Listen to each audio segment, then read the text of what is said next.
श्रीराधिकाय तदालये कृष्णाय कृष्णभक्ताय तद्भक्ताय नमो नमः।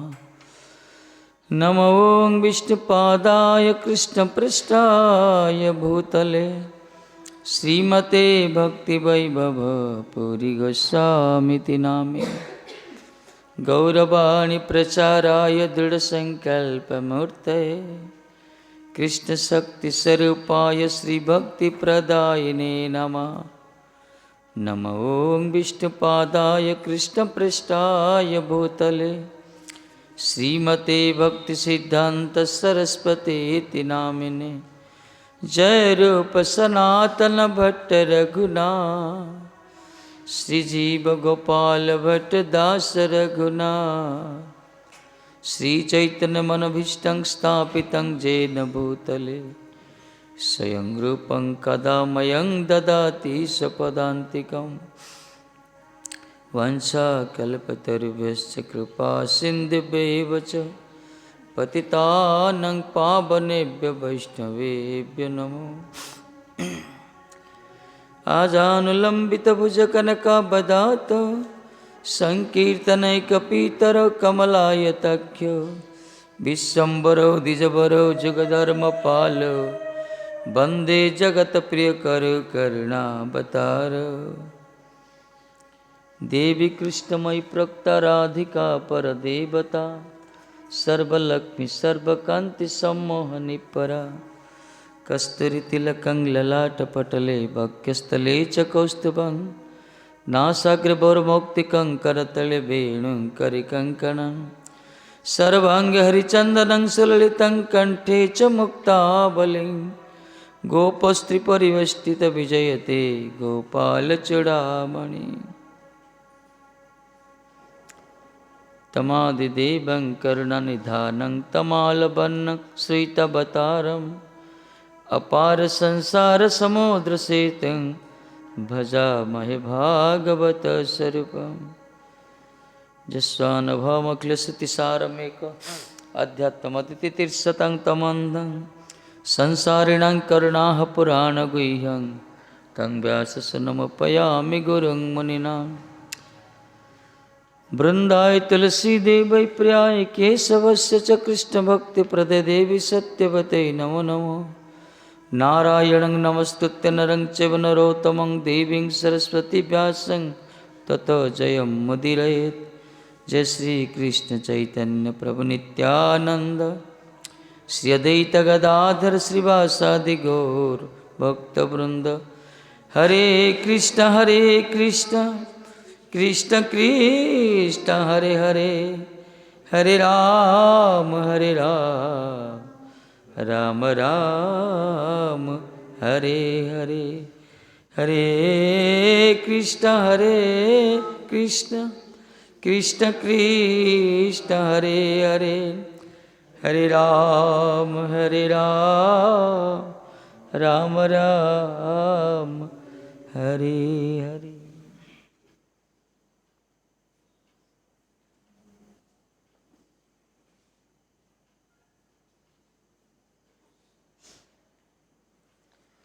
श्री राधे।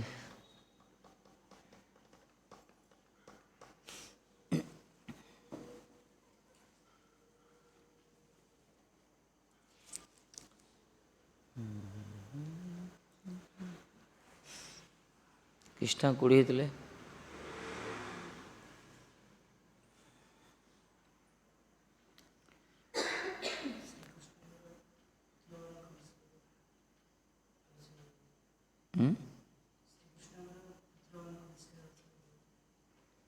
पुत्र मानक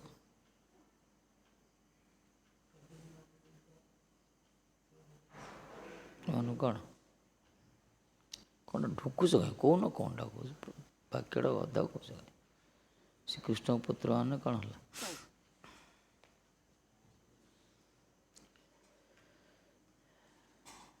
कौन गिरिधारी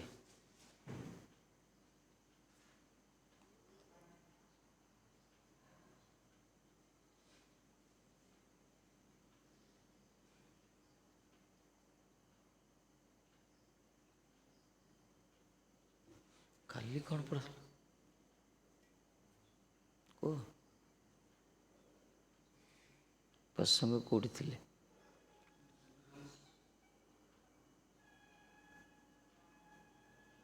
ଜାଗା ସବୁ କାଳି ଭୂଷ ପଣ୍ଡିତ ସବୁ ବସୁଛନ୍ତି ସବୁ।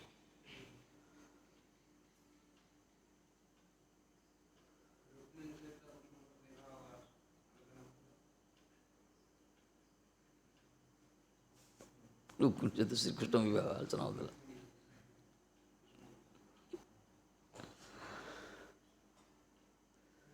ବହୁତ କଥା କୁହାଯାଇଥିଲା, କିନ୍ତୁ ପ୍ରଶ୍ନ ହେଉଛି ପ୍ରସଙ୍ଗଟା କେଉଁଠି ଥିଲା ଶେଷରେ, ସେଟା କହିବ ନା ସବୁ ଯାକ କହିବ ନା କ'ଣ? କ'ଣ କୁହ?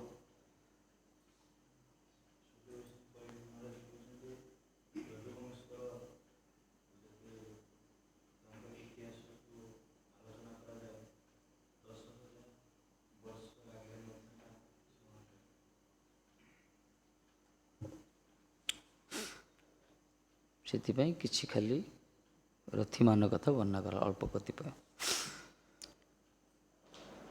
ପ୍ରସଙ୍ଗଟା ଯେଉଁଠି ଥିଲା ସେଠି କହିବ ନା।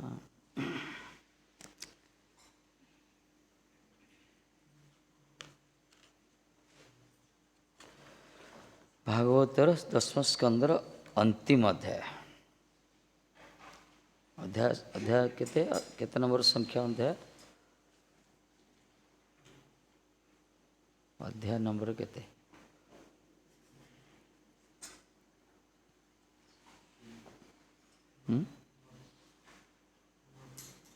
ନବଶିତ 90 ଅଧ୍ୟାୟ ବିଶିଷ୍ଟ 10ମ ସ୍କନ୍ଧ। ଚିନ୍ତା କର।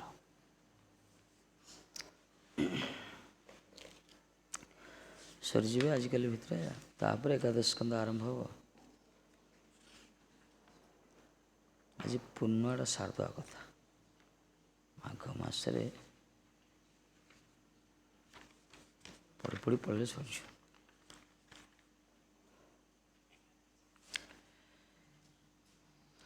ଦଶ ସହସ୍ର ବର୍ଷ ବି ଶେଷ ହେବନି ଯଦି ଯଦୁବଂଶଙ୍କର ସମସ୍ତ କଥା କୁହାଯିବ।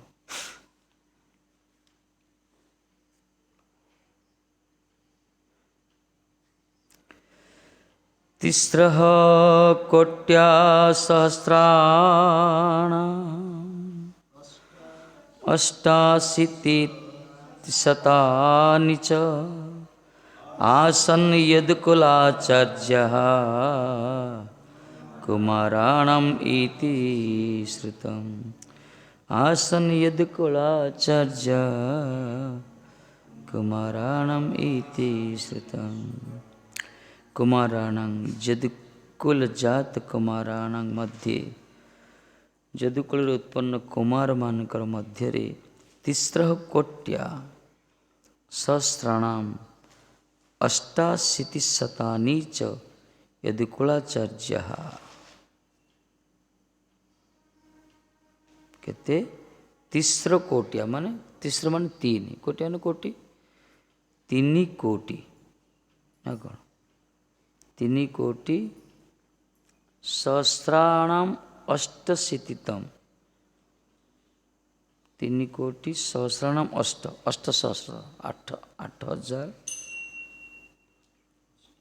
ଅଷ୍ଟଶତ ମାନେ 108, ଅଷ୍ଟଶତ 100, 8,100।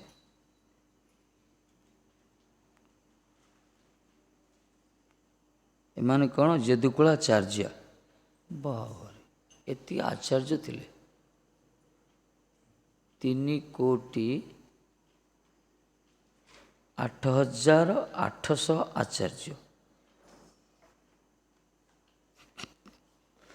ଯଦି ଆଚାର୍ଯ୍ୟ ସେ 3 କୋଟି 8,800, ତାଙ୍କ ପାଖରେ କେତେ ପଢ଼ୁନଥିବେ ପିଲା ଗୋଟେ ଆଚାର୍ଯ୍ୟ ପାଖରେ। ଏଇ ସାରେ ଯଦୁକୁମାର ମାନଙ୍କ ଆଚାର୍ଯ୍ୟ ମାନେ, ଯଦୁବଂଶର ଶ୍ରୀକୃଷ୍ଣଙ୍କର ବଂଶର ପୁଅମାନଙ୍କୁ ପଢ଼ଉଥିଲେ। ତାଙ୍କ ବଂଶ ପୁତ୍ର ପ୍ରପୌତ୍ର ଆଦି ସୁଦୀ କହୁଥିଲେ ଆମେ ଶୁଣିବାକୁ ପାଉଛୁ। ଯଦୁବଂଶ ନାମ ଅଧ୍ୟାପକା, ଏମାନେ ଯଦୁବଂଶର ଅଧ୍ୟାପକ ଆଚାର୍ଯ୍ୟ ଥିଲେ। आसन इति श्रुतम अस्माभि बुद्ध मुख्यादिति शेष। ये भाव शुणीचु बोली कहले। କହିଲେ ଯଦୁବଂଶ କୁମାରଗଣଙ୍କର ମଧ୍ୟରେ 3,08,00,000 ଜନ ଅଧ୍ୟାପକର କଥା ଆମର ଶୁଣିତେ ପାରିଅଛି। ସାରା ବିଶ୍ୱର ବର୍ତ୍ତମାନ ସବୁ ଜାଗା ଲେକ୍ଚର କି ଟିଚରକୁ ଯଦି କାଉଣ୍ଟ କରାଯିବ ଏତିକି ହେବେନି ବର୍ତ୍ତମାନ ପୃଥିବୀର, ହେବେ କି କେବେ? କି ଚିନ୍ତା କର, ଖାଲି ଯଦୁବଂଶରେ ଏତିକି ଆଚାର୍ଯ୍ୟ ଥିଲେ, ହେଲେ କି ପ୍ରକାର ସେଠାର ଜନସଂଖ୍ୟା କେତେ ଥିଲା, ତାଙ୍କର କି ପ୍ରକାର ବୈଭବ ଐଶ୍ୱର୍ଯ୍ୟ ବିଭୂତି ଥିଲା, ଦେଖ ଚିନ୍ତାତୀତ। 3,08,800 ଆଚାର୍ଯ୍ୟ।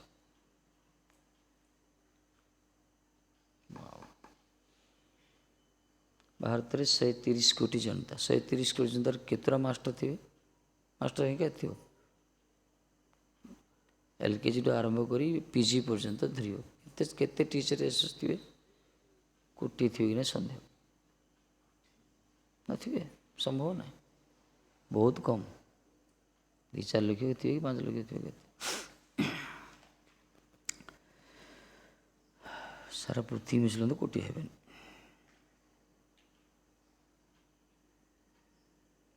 ଏଇଠି ଚିହ୍ନ ଏବେ ସେମାନଙ୍କର ଆଚାର୍ଯ୍ୟମାନଙ୍କର ଏଇଭଳିଆ ଗୋଟେ ଗୋଟେ ସ୍କୁଲରେ 2-4ଟା ଆପାର୍ଟମେଣ୍ଟ, ଗୋଟେ ଗୋଟେ ଆଚାର୍ଯ୍ୟ ପାଖରେ 100 ଶତାଧିକ ଛାତ୍ର ପାଠ ପଢ଼ୁଥିଲେ, ଗୁରୁକୁଳ ଯେଉଁ କରୁଥିଲେ ସେମାନେ।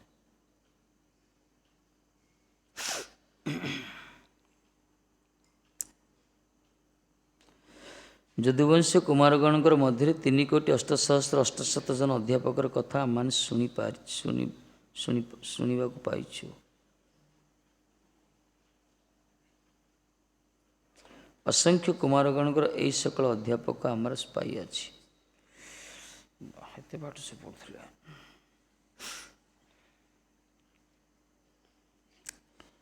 ଏ ଗୋଟିଏ ଉଦାହରଣ ଜାଣିପାରେ ସେ ପ୍ରକାର କେତେ ବୈଭବ ତାଙ୍କ କ'ଣ ନଥିଲା ସେ ସମୟରେ।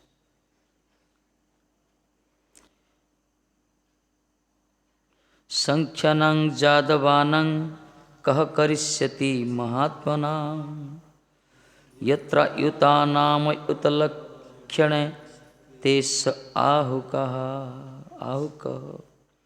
यत्र येषु यादव गणेश मध्ये यादव मानकर मध्यरे सह प्रसिद्धा नामा जो माने प्रसिद्ध कौन आहुक मशा खाई माने उग्रसेन अयुतानाम अयुतलक्ष्येन पद्म संख्यक परिजनैर्वृत अयुतानाम अयुतलक्ष्य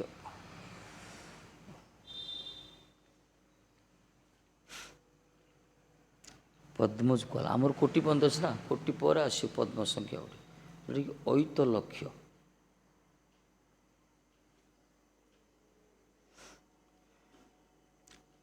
अयुत पर तो लक्ष्य किंतु केते लक्ष्य अयुत लक्ष्य कहला।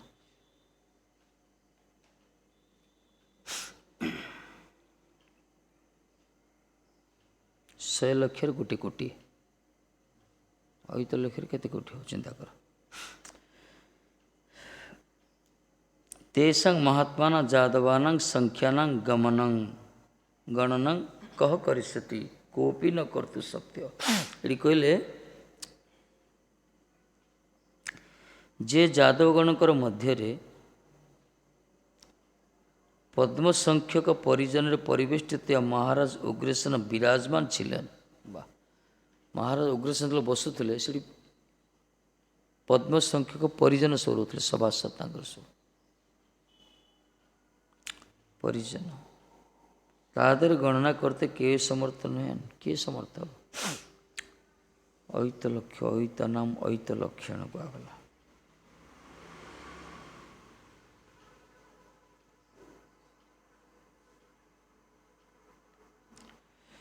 श्री सुखदेव गोस्वामी वर्णना समय नित्यलीला स्फूर्ति कहते जादवगणकर मध्य अयुत लक्ष्य बिंदु त्रयोदश युक्त शंखत्रय चिले शाखा सूत्र अयुत लक्ष्य भाव कर सब परिजन तक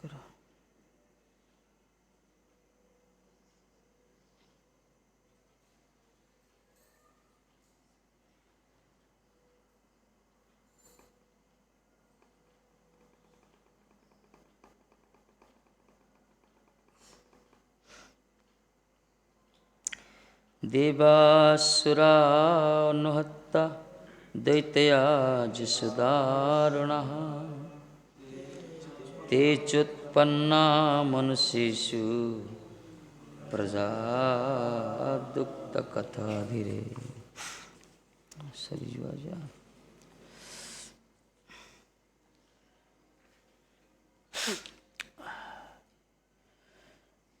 कहले जे सुरा कणा माने अति क्रूरा जीवन क्रूर को मान दैत्य माने दैत्य पूरा मान देवासुर अहरतः देवानाम देवदानवयोर युद्धे हत अभवन देवदानव युद्ध जो हत होते ते चते एवं मनुष्येषु उत्पन्ना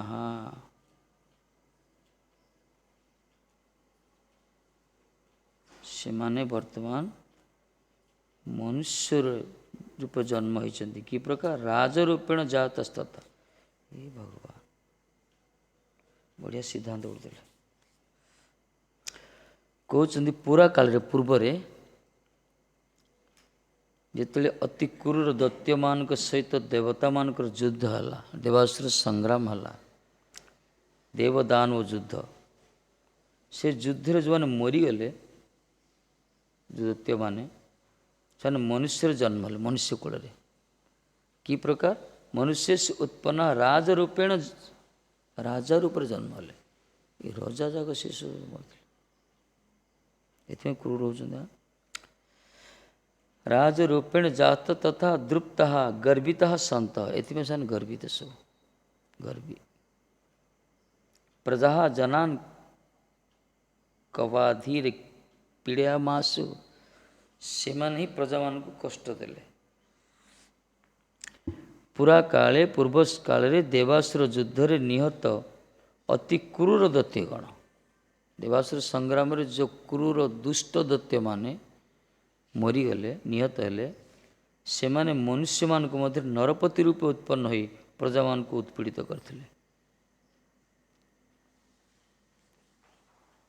नरपति रूप में मनुष्य को जन्म हो एकछत्र सम्राट सब थिले ना कौन केते केते सब राजा जन्म होती देवासुर संग्राम दैत्य असुर होते बोधे देखा तो मरी सब जन्म होती रजा प्रजा पीड़न कर रजा तो सर्वदेव सर्वकलेवर सर्वदेवमय कलेवर भगवान का प्रतिनिधि कहगला भगवान गोटे भगवत इच्छा रे भगवान की इच्छा को संपूर्ण कर आसती भगवान राम भी राजा थिले भरत महाराज प्रहलाद महाराज ध्रुव महाराज अम्बरीश महाराज मान राजा किंतु एमाने धर्म स्वरूप भगवान भक्त मान भगवत अंश कि जो मैंने दुष्ट राजा पाखंडी पास धर्मध्वजी विद्वेषी प्रजा पीड़न जो करती से राजा माने दैत्य थे देवासुर संग्राम निहत होते भल भल राजा भी आसना समाज रे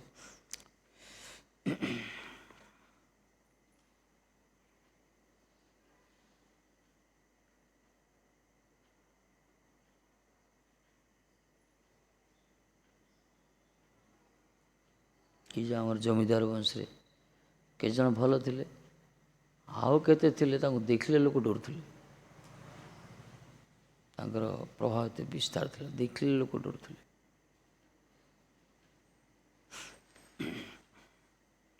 से समय शासन सेमती राजा राजा शासन से प्रकार तन्निग्रहाय हरिणा प्रोक्त देवाज्यद कुले अवतीर्णः कुलशतं तेषामेकाधिकं नृप हे राजन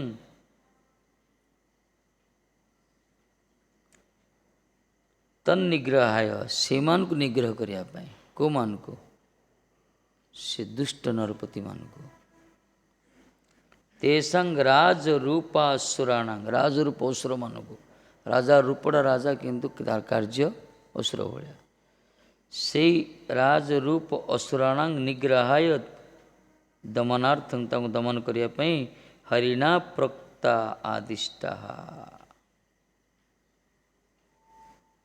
ହରିଣା ଆଦିଷ୍ଟା ମାନେ ହରିଙ୍କ ଦ୍ୱାରା ଆଦିଷ୍ଟ ଦେବା ଯଦୁକୂଳେ ଅବତୀର୍ଣ୍ଣ, ଦେବତା ମାନେ ଯଦୁକୂଳରେ ଅବତୀର୍ଣ୍ଣ ହେଲେ।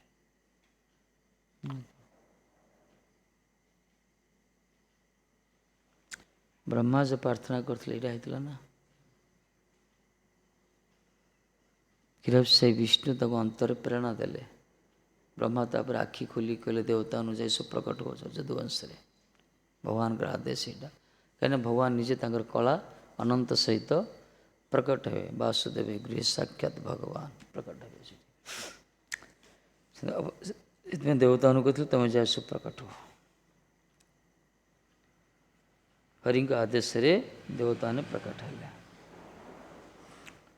ଯଦୁକୁଲବତୀ ନ ବଭୁବୁ ତେଷାଂ ଏକାଧିକଂ କୁଲଶତମ୍, ଏକାଧିକ କୁଲଶତେନ ତେ ବିଭକ୍ତା ଜାତ ଇତ୍ୟର୍ଥ। ହେ ରାଜନ୍, ସେମାନଙ୍କର ଦମନର ଜନ୍ୟ, ଦମନ ପାଇଁ ଶ୍ରୀହରି କର୍ତ୍ତୃକ ଆଦିଷ୍ଟ ଦେବଗଣ ଯଦୁକୁଳରେ ଅବତୀର୍ଣ୍ଣ ହୋଇ ଏକଶତ ଏକ ବଂଶେ ବିଭକ୍ତ ହୋଇଥିଲେ।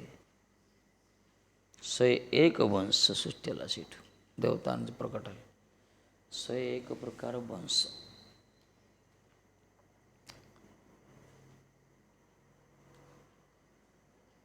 ଆମର ଭାରତୀୟ ସମ୍ବନ୍ଧରେ କେତେଟା ବଂଶ ଥିବ?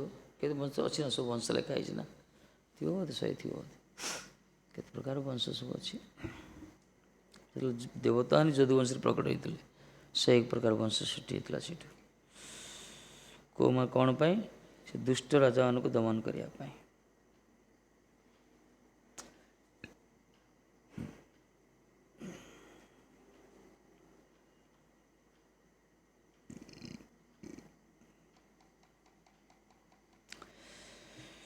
ଗୋଟେ ରାଜା, ଧାର୍ମିକ ରାଜା ଆସୁଛନ୍ତି। ମୟୂରଭଞ୍ଜ ରାଜା ଥିଲେ ନା, ଭଲ। ତାଙ୍କର କ'ଣ ରାମଚନ୍ଦ୍ର ଭଞ୍ଜ ନା କୃଷ୍ଣଚନ୍ଦ୍ର ଭଞ୍ଜ ଦେଓ? କୃଷ୍ଣଚନ୍ଦ୍ର ଭଞ୍ଜ ଦେଓ ମାନେ ବିକାଶ, ସାହିତ୍ୟ, ସଂସ୍କୃତି ଦିଗରେ ପୁରୋଧା ଥିଲେ ସେ ସମୟରେ। ସ୍ୱାଧୀନତା ସଂଗ୍ରାମ ବି ବଡ଼ ତାଙ୍କର ପାୱାସ ଅଲଗା। ଫକୀରମୋହନ ସେନାପତିଙ୍କର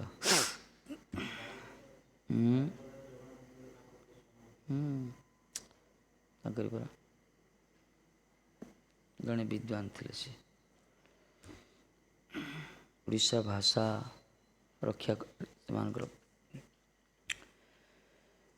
ଏ ରାଜା ଯେ ସବୁ ଦୁଷ୍ଟ ସବୁ ଆସିଥିଲେ ଦମନ କରିବା ପାଇଁ, ଭଗବାନ ଦେବତାମାନେ ପ୍ରକଟ ହେଲେ।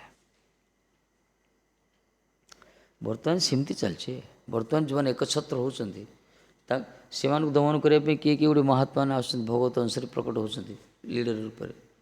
ତାଙ୍କ ପ୍ରଭାବରେ ପ୍ରଜା ମିଳି ହେଉଛି ବା ଜନସମାଗମ ହେଉଛି, ଏକଛତ୍ର ଶାସକମାନଙ୍କର ଗାଦିଚ୍ୟୁତ ହେଇଯାଉଛି।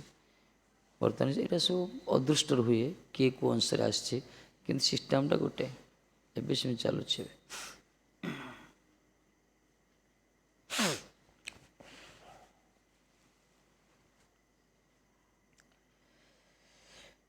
একাধিক শতকুল, ইহার অর্থ কুলের হি সংখ্যা করা হইয়াছে, ବ୍ୟକ୍ତିଗଣର ସଂଖ୍ୟା କରାହେଇନି। ଏଠି ବ୍ୟକ୍ତିମାନଙ୍କ କଥା କୁହାଯାଏନି, କୁଳର କଥା, ବଂଶର କଥା କୁହାଯାଇଛି।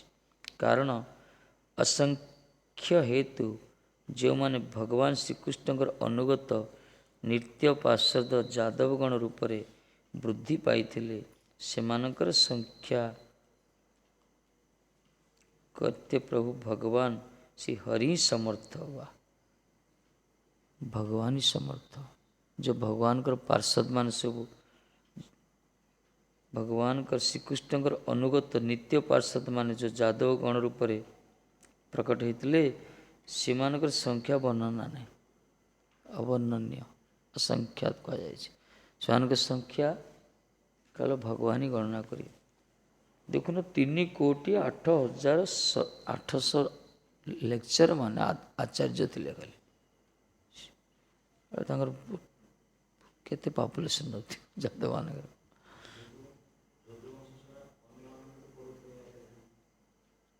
ଅନ୍ୟ ବଂଶରେ ଥିବ, ଖାଲି ଯଦୁବଂଶ ଆଚାର୍ଯ୍ୟ।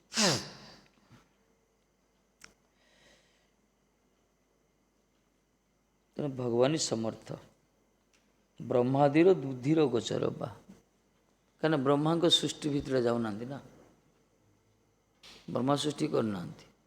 ଭଗବାନ ପ୍ରେରଣା ଦେଲେ, ବ୍ରହ୍ମା ପ୍ରାର୍ଥନା କଲେ, ଦେବତାଙ୍କୁ ଯା କହିଲେ, ଆଦେଶ କଲେ ଯେ ପ୍ରକଟ। ବ୍ରହ୍ମା ସୃଷ୍ଟି କରିନାହାନ୍ତି, ଦେବତାଙ୍କ ସାଥିରେ ଯାଇଛନ୍ତି ନା। ପୃଥିବୀ ଯେତେ ଉତ୍ପୀଡ଼ନ ହେଲା, ପୃଥିବୀ ମାତା, ଧରତୀ ମାତା ଦୁଷ୍ଟମାନଙ୍କ ଦୌରାତ୍ମ୍ୟରେ ସମସ୍ତେ କ୍ଷୀରସାଗରରେ ପହଞ୍ଚନ୍ତି। ବ୍ରହ୍ମା ଶ୍ରୀ ଧ୍ୟାନସ୍ଥ ହେଇଛନ୍ତି, ଅନ୍ତରରେ ଦର୍ଶନ କରିଛନ୍ତି, ଷୋଡ଼ଶ ଉପଚାର ବିଶେଷ କରି ପୁରୁଷ ସୂକ୍ତ ମନ୍ତ୍ରରେ ସ୍ତୁତି କରିଛନ୍ତି। ଭଗବାନ ଦର୍ଶନ ଦେଇନାହାନ୍ତି, ପ୍ରେରଣା ଦେଇଛନ୍ତି ହୃଦୟ ଭିତରେ। ତାପରେ ଆଖି ଖୋଲିକି ବ୍ରହ୍ମାଜୀ ଦେବତାଙ୍କୁ କହିଲେ, ଯାଅ ଠାକୁରଜୀ ପ୍ରକଟ ବସୁଦେବ ଗୃହରେ ତୁମେ ଯାଅ। ସିଏ ଆସିବେ, ତାଙ୍କର କଳା ଅନନ୍ତ ସହିତ ଆସିବେ, ଆଉ ତାଙ୍କର ଯୋଗମାୟା ବି ଆସିବେ, ଲୀଳାବିଳାସ କରିବେ। ତମମାନେ ଦେବତାମାନେ ଯାଇ ସେ ପ୍ରକଟ ଯଦୁ ବଂଶରେ। ଯଦୁ, ଅନ୍ଧକ, କୁକୁର, କ'ଣ ବୃଷ୍ଟି, କେତେ ବଂଶ ସବୁ ସେ ସମୟରେ।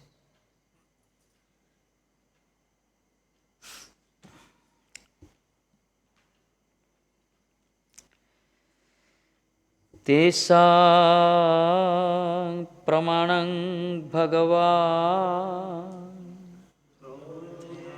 ପ୍ରଭୃତିନା ଭବଦ୍ଧରିଃ ଯଚାନୁବର୍ତ୍ତିନସ୍ତସ୍ୟ ବଦୁ ସର୍ବଯାଦବଃ। ଭଗବାନ ହରି ଶ୍ରୀକୃଷ୍ଣମ୍ ତେଷାଂ ଯାଦବାନାଂ ପ୍ରଭୃତେନ ଈଶ୍ୱରେଣ ପ୍ରମାଣଂ ବେଦାଦିବଦ୍ ବିଶ୍ୱାସ ସମ୍ପାଦମ୍।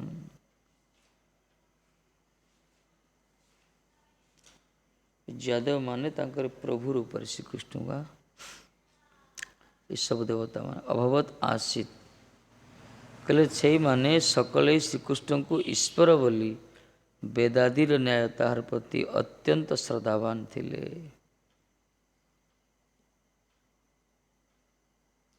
କେଉଁମାନେ? ଯେଉଁ ଦେବତାମାନେ ପ୍ରକଟ ହେଲେ ଯଦୁ ବଂଶରେ। ତନ୍ମଧ୍ୟ ଯେଉଁମାନେ ସର୍ବଦା ତାହାଙ୍କର ସମୀପସ୍ଥ ହୋଇ ସେବାରତ ଥିଲେ, ଏଇମାନଙ୍କ ମଧ୍ୟରୁ ସମୀପେ ସଦା ପ୍ରେମ ସେବା ପରାନ୍ତେ ସର୍ବଯାଦବାଂ ସର୍ବେ ଯାଦବାଃ ବବୃଧୁ ଅନ୍ୟେଭ୍ୟ ସର୍ବେଭ୍ୟ ବୃଦ୍ଧି ପ୍ରାପୁଃ। ସେହି ସକଳ ଯାଦବଗଣ ସର୍ବୋତ ଭାବେ ଅନ୍ୟ ସମସ୍ତ ଅପେକ୍ଷା ବୃଦ୍ଧି ପ୍ରାପ୍ତ ହୋଇଥିଲେ। ଯେଉଁମାନେ ତାଙ୍କର ନିକଟସ୍ଥ ତାଙ୍କର ସେବାରେ ଥିଲେ, ସେମାନେ ବି ଅନ୍ୟ ଯାଦବମାନଙ୍କ ଅପେକ୍ଷା ମାନେ ସବୁ ଦିଗରେ ବୃଦ୍ଧି ପ୍ରାପ୍ତ ହୋଇଥିଲେ। ସର୍ବକ୍ଷେତ୍ରରେ ତାଙ୍କର ମର୍ଯ୍ୟାଦା ବୃଦ୍ଧି ହୋଇଥିଲା। ଶଯ୍ୟା ସନାଟନାଲାପ କ୍ରୀଡ଼ା ସ୍ନାନାଦି କର୍ମସୁ ନ ବିଦୁଃ ସନ୍ତମ ଆତ୍ମାନଂ ବୃଷ୍ଣୟ କୃଷ୍ଣଚେତସଃ।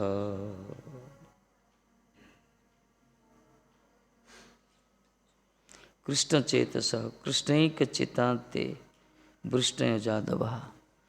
କୃଷ୍ଣଙ୍କ ଚିନ୍ତାରେ ଯାଦବମାନେ ସବୁବେଳେ କୃଷ୍ଣଗତ ଚିତ୍ତ ତାଙ୍କର। କୃଷ୍ଣ ତାଙ୍କର ଈଶ୍ୱର ପ୍ରାଣ ସବୁକିଛି। ସେ ଶ୍ରୀକୃଷ୍ଣ ଚିନ୍ତିତ ଯାଦବମାନେ ଶଯ୍ୟା ସନାଟନାଲାପ କ୍ରୀଡ଼ା ସ୍ନାନ ଆଦି କର୍ମସୁ ଶଯ୍ୟାଦି କୃତେଷୁ ସନ୍ତଂ ବର୍ତ୍ତମାନମପି ଆତ୍ମାନଂ ନ ବିଦୁଃ କିଂ କୁର୍ମ କୁତ୍ର ବା ସ୍ମ ଇତ୍ୟାଦି ଅନୁସନ୍ଧାନେ ନ ସେକୁମି ଇତ୍ୟର୍ଥ। ମାନେ ସବୁ ଭୁଲି ଯାଉଥିଲେ ସେମାନେ, ତାଙ୍କର ପ୍ରତ୍ୟେକଟା ଦୈନନ୍ଦିନ ବ୍ୟବହାର କାର୍ଯ୍ୟ ମଧ୍ୟ ଭୁଲି ଯାଉଥିଲେ କୃଷ୍ଣ ଚିନ୍ତନରେ। କି ପ୍ରକାର ଚିନ୍ତନ! କୃଷ୍ଣଗତ ଚିତ୍ତ ସେଇ ଯାଦବଗଣ ଶୟନ ଉପବେଶନ ଭ୍ରମଣ ଆଳାପ କ୍ରୀଡ଼ା ସ୍ନାନ ପ୍ରଭୃତି କର୍ମରେ ବର୍ତ୍ତମାନ ଥାକିଆও ନିଜ ଦିଗକେ ଭୁଲିଆ ଯାଇଥାନ୍ତି। ନିଜକୁ ଭୁଲି ଯାଉଥିଲେ ସେମାନେ। ଖାଉଥିଲେ, ଗମନ କରୁଥିଲେ, କର୍ମ କରୁଥିଲେ, ଦେଖ ସବୁ କରୁଥିଲେ ସେମାନେ, ତାଙ୍କ ନିଜ କୌଳିକ ବୃତ୍ତି ସବୁ କରୁଥିଲେ, କିନ୍ତୁ ନିଜକୁ ଭୁଲି ଯାଇଥିଲେ ସେମାନେ। ଖାଲି କର୍ତ୍ତବ୍ୟବୋଧରେ ଯନ୍ତ୍ରବୋଧ କରୁଥିଲେ, କିନ୍ତୁ ତାଙ୍କ ଚିନ୍ତନଟା କେବଳ ସାବରିଆ ସେଠ ପ୍ରତି ଥିଲା, ପୁରା ଗୋପୀ ଭାବା। ଗୋପୀମାନେ ଶ୍ୟାମସୁନ୍ଦର ପ୍ରତି ଥିଲେ, ଏମାନେ କୃଷ୍ଣ ପ୍ରତି। କୃଷ୍ଣଗତ ପ୍ରାଣ ପୁରା। ଏମିତି ହେଲେ ଭଜନ ହେବ। ମନ ଭିତରେ, ଚିତ୍ତ ଭିତରେ ତାଙ୍କୁ ହିଁ ଅବସ୍ଥାପିତ କରିବା ଦରକାର। ଭଲେ ଆମେ ଯେକୌଣସି କର୍ମ କରିବା, ଯେଉଁ ଭାବରେ କରୁଥିବା ମନା ନାହିଁ, କିନ୍ତୁ ତାଙ୍କରି ଚିନ୍ତନ ଦରକାର। ଯଦି ବସିଲେ ଉଠିଲେ ଖାଇଲେ ଚାଲିଲେ ଆଖି ବନ୍ଦ କଲେ ଚାହିଁଲେ ସବୁବେଳେ ସେଇ ସ୍ୱରୂପ ଯଦି ଉଦ୍ଭାସିତ ମନ ଭିତରେ, ତାହେଲେ ହେଇଗଲା ଭଜନର ସ୍ଥିତି ଆସିଗଲା। ସବୁବେଳେ ଆମେ ତ ଠାକୁର ଦେଖିଲୁ ନା, ଆମ ମନଟା ଆଉ କୁଆଡ଼େ ପଳଉଛି, ରୂପଟା ଆଉ କ'ଣ ନାଚୁଛି। ଆଖି ଦୁଇଟା ଖୋଲିକି ଦେଖିବା, ଦେଖୁଥିବ ଖାଲି ଆଖିଟା, କିନ୍ତୁ ଚିତ୍ତ ଭିତରେ ଠାକୁର ନଥିବେ, ଆଉ ଗୋଟେ କିଏ ଥାଉଛି। ଏମିତି ଅବସ୍ଥା। ଗୋପୀମାନେ ନିଜେ ସବୁ କର୍ମ କରୁଛନ୍ତି, ସେମାନେ ବି ଝାଡ଼ୁ ମାରିଛନ୍ତି, ମନ୍ଥନ ଦଧି ମନ୍ଥନ କରିଛନ୍ତି, ନିଜର ପରିବାର ପରିପୋଷଣ କରୁଛନ୍ତି, ବିଭିନ୍ନ ପ୍ରକାର ଦୈନିକ ଜାତିଥି ତାଙ୍କର ଗୃହ କାର୍ଯ୍ୟ ସବୁ କରୁଛନ୍ତି, ବିକ୍ରି ବି କରୁଛନ୍ତି ବାହାରକୁ ଯାଇ। ତଥାପି ଚିନ୍ତନଟା କେବଳ କୃଷ୍ଣଗତ ଚିନ୍ତନ, କୃଷ୍ଣ ଚିନ୍ତନ। ଏଇଟା କେତେବେଳେ ହେବ? ଯଦି ନିବିଡ଼ ଭଲ ପାଇବା ହେବ, ନହେଲେ ହେବନି। ଅନ୍ତର୍ଶତ ଜଣକୁ ପ୍ରୀତି କରିବ ନା ଶ୍ୟାମଚନ୍ଦ୍ରକୁ, ତାହେଲେ ଏଇ ଭାବଟା ଆସିବ। ଭଲ ପାଇବା ଦରକାର ତାଙ୍କୁ। ଭଲ ପାଇବା ପ୍ରବୃତ୍ତି ମଣିଷର ରହିଛି, ସେ ନିଶ୍ଚିତ ରୂପରେ କାହାକୁ ନା କାହାକୁ ପ୍ରୀତି କରିବ। ପ୍ରୀତି ନ କରି ସେ ରହିପାରିବନି। ଚେତନ ବସ୍ତୁ ନିଶ୍ଚୟ କାହାକୁ ପ୍ରୀତି କରିବ, ଜଡ଼ ବସ୍ତୁ ପ୍ରୀତିର ଭାଷା ଜାଣେନି। କିନ୍ତୁ ପ୍ରୀତିର ପାତ୍ର ଯଦି ପଞ୍ଚମହାଭୂତରୁ କିଏ ଗୋଟେ ହେଇଗଲା, ସରିଲା ସେଇଠି। ପ୍ରୀତିର ପାତ୍ର ଯଦି ଚିନ୍ମୟ ବସ୍ତୁ ହେବ, ଆଧ୍ୟାତ୍ମିକ ବସ୍ତୁ ହେବ, ତାହେଲେ କଲ୍ୟାଣ ହେଇଯିବ। କହିବାର ତାହେଲେ ଭଗବାନ କୃଷ୍ଣ କାଷ୍ଟ, ବିଷ୍ଣୁ ବୈଷ୍ଣବ, ଭଗବାନ ଭକ୍ତ। ଶୈବ ସାଧୁ ସୁକୃତ ମୁଖ୍ୟ ଦ୍ୱାରମ ପାବୃତମ ପ୍ରସଙ୍ଗ ମର୍ଜରଂ ପାସ ଆତ୍ମନ କବୟ ବିଦୁ କହିଥିଲେ କପିଳ ଭଗବାନ। ଏମାନେ କୃଷ୍ଣଗତ ପ୍ରାଣ ଥିଲେ। ମଚ୍ଚିତା ମଦ୍ଗତ ପ୍ରାଣ ବୋଧୟନ୍ତ ପରସ୍ପରମ ନା କ'ଣ କଥୟନ୍ତ ସମାଙ୍ଗ ନିତ୍ୟ ତୁଷ୍ୟନ୍ତି ଚ କଥୟନ୍ତି ଚ। ଗୋପୀମାନେ ଯେତେବେଳେ ଯାଉଥିଲେ ଯମୁନା କୂଳକୁ, କ'ଣ କଥା ଚାଲିଥିଲା ତାଙ୍କର? କୃଷ୍ଣ କଥା, ତାଙ୍କର ଆଉ କିଛି କଥା ନଥିଲା। ସମ୍ପୂର୍ଣ୍ଣ ଭାଗବତ ଦେଖିବ, ରସଶାସ୍ତ୍ର ଦେଖିବ, ପ୍ରାୟ ବ୍ରଜ ଗୋପୀ କଥା କ'ଣ, ବ୍ରଜର ଯେତେ ସବୁ ବୃଦ୍ଧମାନେ ମଧ୍ୟ, ଏପରି ସଖା ବାଳକମାନେ ମଧ୍ୟ, ଗ୍ୱାଲା ଗ୍ୱାଲିନ, ସମସ୍ତଙ୍କର ଖାଲି ଗୋଟେ ଟପିକ୍ ଥିଲା ସେଠି, ଖାଲି କୃଷ୍ଣ କୃଷ୍ଣ କୃଷ୍ଣ। ଆମ ଜଗତରେ କିଛି ଦିନ ତଳେ ଖାଲି ଖାଲି କରୋନା କରୋନା କରୋନା ଟପିକ୍ ଥିଲା। ନା କ'ଣ? ପିଲାର ବୃଦ୍ଧ ଖାଲି corona corona corona, lockdown shutdown quarantine ଏଇସବୁ ଥିଲା ଖାଲି ଟପିକ୍ଟା। ସାରା ବିଶ୍ୱ ଲୁଟନ କରୁଥିଲା। କିନ୍ତୁ ବ୍ରଜରେ କୃଷ୍ଣ କୃଷ୍ଣ କୃଷ୍ଣ ରାଧେ ରାଧେ ରାଧେ।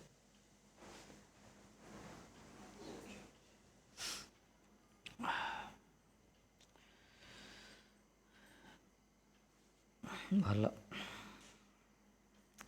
କୃଷ୍ଣଗତ ଚିତ୍ତ ସେମାନଙ୍କର।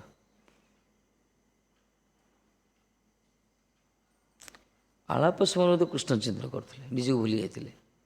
କଥାବାର୍ତ୍ତା କାହା ସହ ନିଜକୁ ଭୁଲି ଯାଇଛନ୍ତି। ଖେଳିବା ସମୟରେ ତ ନିଜକୁ, ମାନେ ତାଙ୍କର କିନ୍ତୁ ସବୁ କାମ ଠିକ୍ ଚାଲିଥିଲା। କୃଷ୍ଣ ଚିନ୍ତନର ଗୋଟେ ଭଲ ଫାଇଦା ହେଉଛି, ଯିଏ ବାସ୍ତବରେ କୃଷ୍ଣ ଚିନ୍ତନ କରୁଥିବ, ଯଦି ଖେଳିବ ଅନ୍ୟମନସ୍କ ହେଇଯିବ, ଆଳାପ କରି ଅନ୍ୟମନସ୍କ ହେଇଯିବ ନିଶ୍ଚିତ ରୂପରେ। କିନ୍ତୁ କୃଷ୍ଣ ଚିନ୍ତନରେ ଏଇ ଗୋଟେ ସକାରାତ୍ମକ ପ୍ରଭାବ ହେଉଛି, ଭଗବତ ଚିନ୍ତନ କରି ଯେକୌଣସି କର୍ମ କଲେ ମଧ୍ୟ ସେ କର୍ମ ସଫଳ ହେଇଯିବ। ସେ ଇଏ ତାର ମିରାକଲ, କୃଷ୍ଣ ଚିନ୍ତନର ଫଳ ଏଇଟା। ଭଗବତ ଚିନ୍ତନ କରି ପାଠ ଯେଉଁମାନେ ପଢ଼ୁଛନ୍ତି, କରୁଛନ୍ତି ନା, ପ୍ରାୟ ଲୋକ କିଛି ଅଛନ୍ତି ଭଗବାନଙ୍କୁ ଚିନ୍ତନ କରି ସ୍ମରଣ କରି କର୍ମ କରୁଛନ୍ତି, ବା ଯାହା କିଛି ନିଜର କର୍ତ୍ତବ୍ୟ କର୍ମ କରୁଛନ୍ତି, ସେଥିରେ ତାଙ୍କ ସଫଳତା ମିଳୁଛି। ହଁ, ସ୍ନାନ ସମୟରେ ଚିନ୍ତନ କରିବ, ଭ୍ରମଣ ସମୟରେ ଚିନ୍ତନ କରିବ, ବସିବା ସମୟରେ ଚିନ୍ତନ କରିବ, କିନ୍ତୁ ଆଳାପ ସମୟରେ କେମିତି ଚିନ୍ତନ କରିବ? ତାର ତ କୃଷ୍ଣ ଆଳାପ ଚାଲିଥିଲା। କୃଷ୍ଣ ଆଳାପ, ତାଙ୍କର ଆଉ କିଛି ନଥିଲା। କ୍ରୀଡ଼ା ସମୟରେ ବି ପ୍ରଭୁ ଯେକୌଣସି ପ୍ରତି କର୍ମରେ ତ ସେମାନେ କୃଷ୍ଣ ଚିନ୍ତନ କରୁଥିଲେ, ନିଜକୁ ଭୁଲି ଯାଇଥିଲେ। ଏଇଟା ଅଭ୍ୟାସ କରିବା ଦରକାର। ଅଭ୍ୟାସ ଧରନ୍ତୁ ଗୋଟେ ଗୁରୁବର୍ଗ କୃପାରୁ ଆମକୁ ଗୋଟେ ପରିବେଶ ମିଳିଛି, ଏଇଠି ଆମର ପ୍ରତ୍ୟେକଟା କ୍ରିୟା ଯେମିତି ଭଗବତ ଉଦ୍ଦିଷ୍ଟ ହେବା ଦରକାର। ଆମ ଯେଉଁ କଥୋପଥନ ମଧ୍ୟ ଭଗବାନଙ୍କର ସେବା ପାଇଁ ହେବା ଦରକାର। ଝଗଡ଼ା ବି କରିବା ଠାକୁର ସେବା ପାଇଁ କରିବା ଦରକାର, ତାହେଲେ ଦେଖିବ ସେଇଟା କଲ୍ୟାଣ ହେଇଯିବ। ଆମର ସୁଯୋଗ ଦେଇଛନ୍ତି ନା ଠାକୁରଜୀ, ଏଥିପାଇଁ ଯାହା ବି କରିବା ଭଗବାନଙ୍କ ପାଇଁ କରିବା, ଭଗବାନଙ୍କ ପ୍ରସନ୍ନତା ପାଇଁ।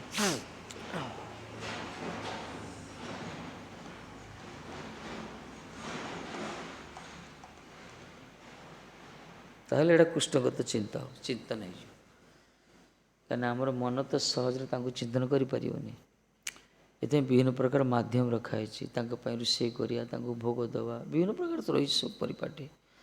ଯେହେତୁ ତାଙ୍କରି ପାଇଁ ହେଉଛି, ସେ ହିଁ କୃଷ୍ଣ ଚିନ୍ତନର ଫଳ କ୍ରିୟା କରିବ। ତାଙ୍କରି ପାଇଁ ହେଉଛି କୃଷ୍ଣ ପ୍ରୀତ୍ୟର୍ଥ ଅଖିଳ ଚେଷ୍ଟା ନା କ'ଣ?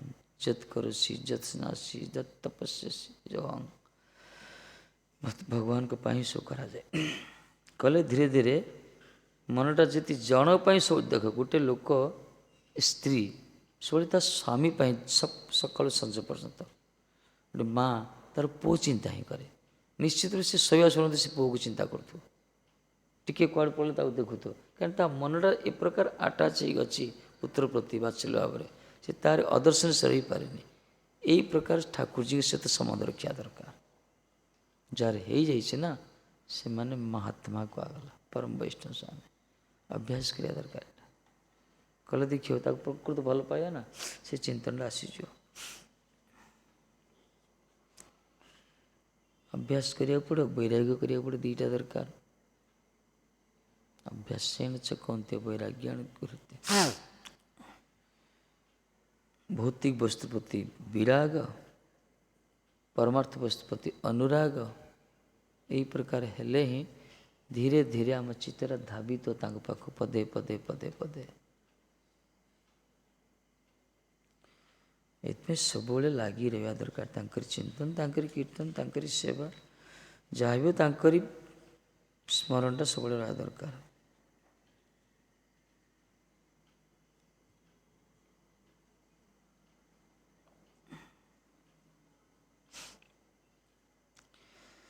ତୀର୍ଥଂ ଚକ୍ରେ ନୃପନଂ ଯଦଜାନି ୟଦୁଃସ୍ୱସରିତ୍ ପାଦ ଶୌଚଂ ବିତ୍ତିର୍ସିଦ୍ଧା ସ୍ୱରୂପଂ ଯଜୁରାଜିତ ପରା ଶ୍ରୀୟଦର୍ଥେ ଅନାୟ ୟନ୍ନାମ ମଙ୍ଗଲଂ ଶ୍ରୁତମଥେ ଗଦିତଂ ୟତ୍କୃତ୍तो ଗୋତ୍ର ଧର୍ମଃ କୃଷ୍ଣ ଚୈତନ୍ୟ ଚିତ୍ରଂ କ୍ଷିତି ଭରହरणं कालचक्रायुधस्य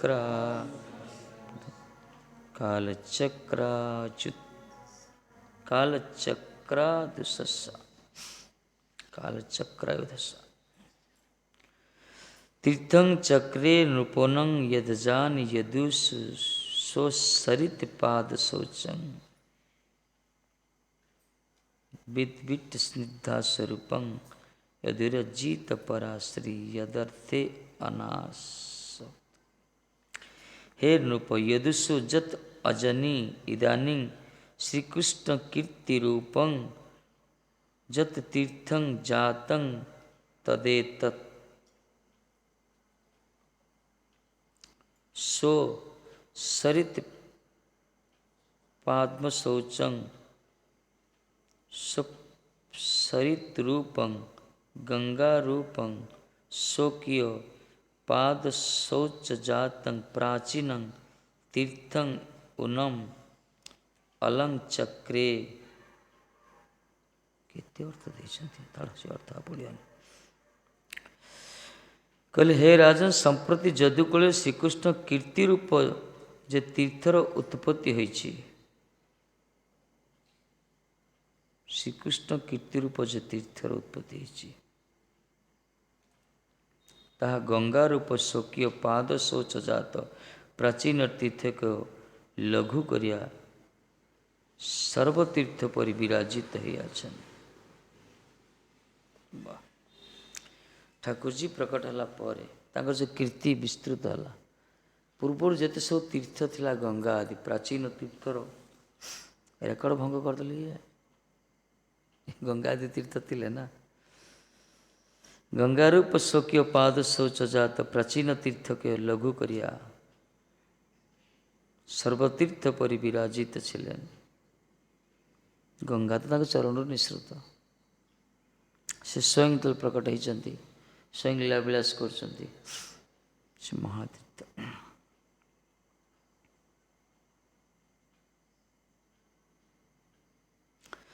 ଏଥିପାଇଁ ଜଗତରେ ଯେତେ ସବୁ ଶତ୍ରୁ ମିତ୍ର ସକଲେ ତତ୍ ସ୍ୱରୂପ ଲାଭ କରତେ ସମର୍ଥ ହେଇଅଛେ।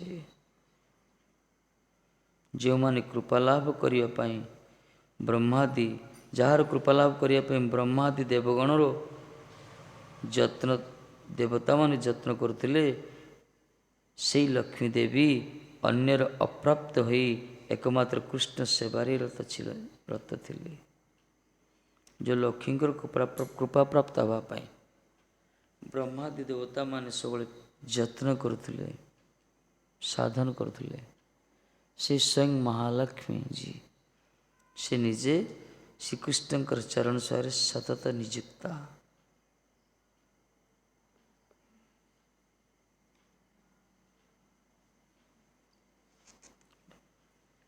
ଲଇଁ ଯାଉଛି ଏଇଟା।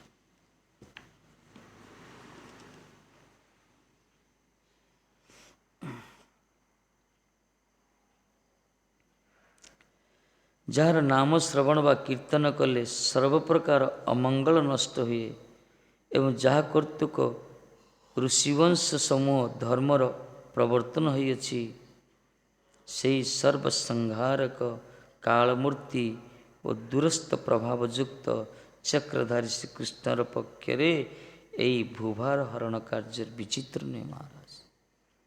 ଯେଉଁ ଶ୍ରୀକୃଷ୍ଣଙ୍କର ଚକ୍ରଧାରୀ କୁହାଗଲା, ଯାହାଙ୍କର ନାମ ପ୍ରଭାବରେ ଶ୍ରବଣରେ ବା କୀର୍ତ୍ତନ କଲେ ସବୁ ପ୍ରକାର ଅମଙ୍ଗଳ ନଷ୍ଟ ହୋଇଯାଏ। ଯେତେ ପ୍ରକାର ଭଗବତ ନାମ ନାମ ଶ୍ରୁତି ମାତ୍ରେଣ, ଯାହାର ନାମ ଶ୍ରବଣ କଲା ମାତ୍ରେ ସବୁ ନଷ୍ଟ ହୋଇଯାଏ, ଯେତେ ପ୍ରକାର ଅମଙ୍ଗଳ ନଷ୍ଟ ହୋଇଯାଏ, ଅନର୍ଥ ନଷ୍ଟ ହୋଇଯାଏ।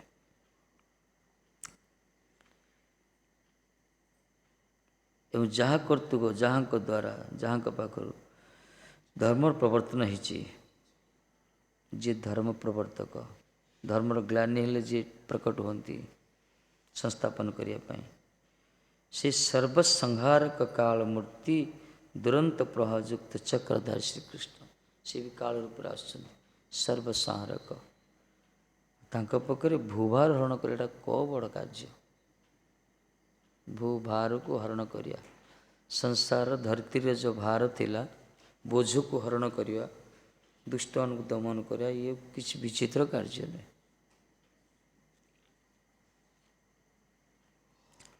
ଭଲ ଶ୍ଲୋକଟା ଏଇଟା, ଅନ୍ତିମ ଶ୍ଲୋକ ନା କ'ଣ ଏଇଟା? ନା ଗୋଟେ ଅଛନ୍ତି, ଆଉ ତିନିଟା ଅଛନ୍ତି, କିନ୍ତୁ ବଢ଼ିଆ ଶ୍ଲୋକଟା ଏଇଟା।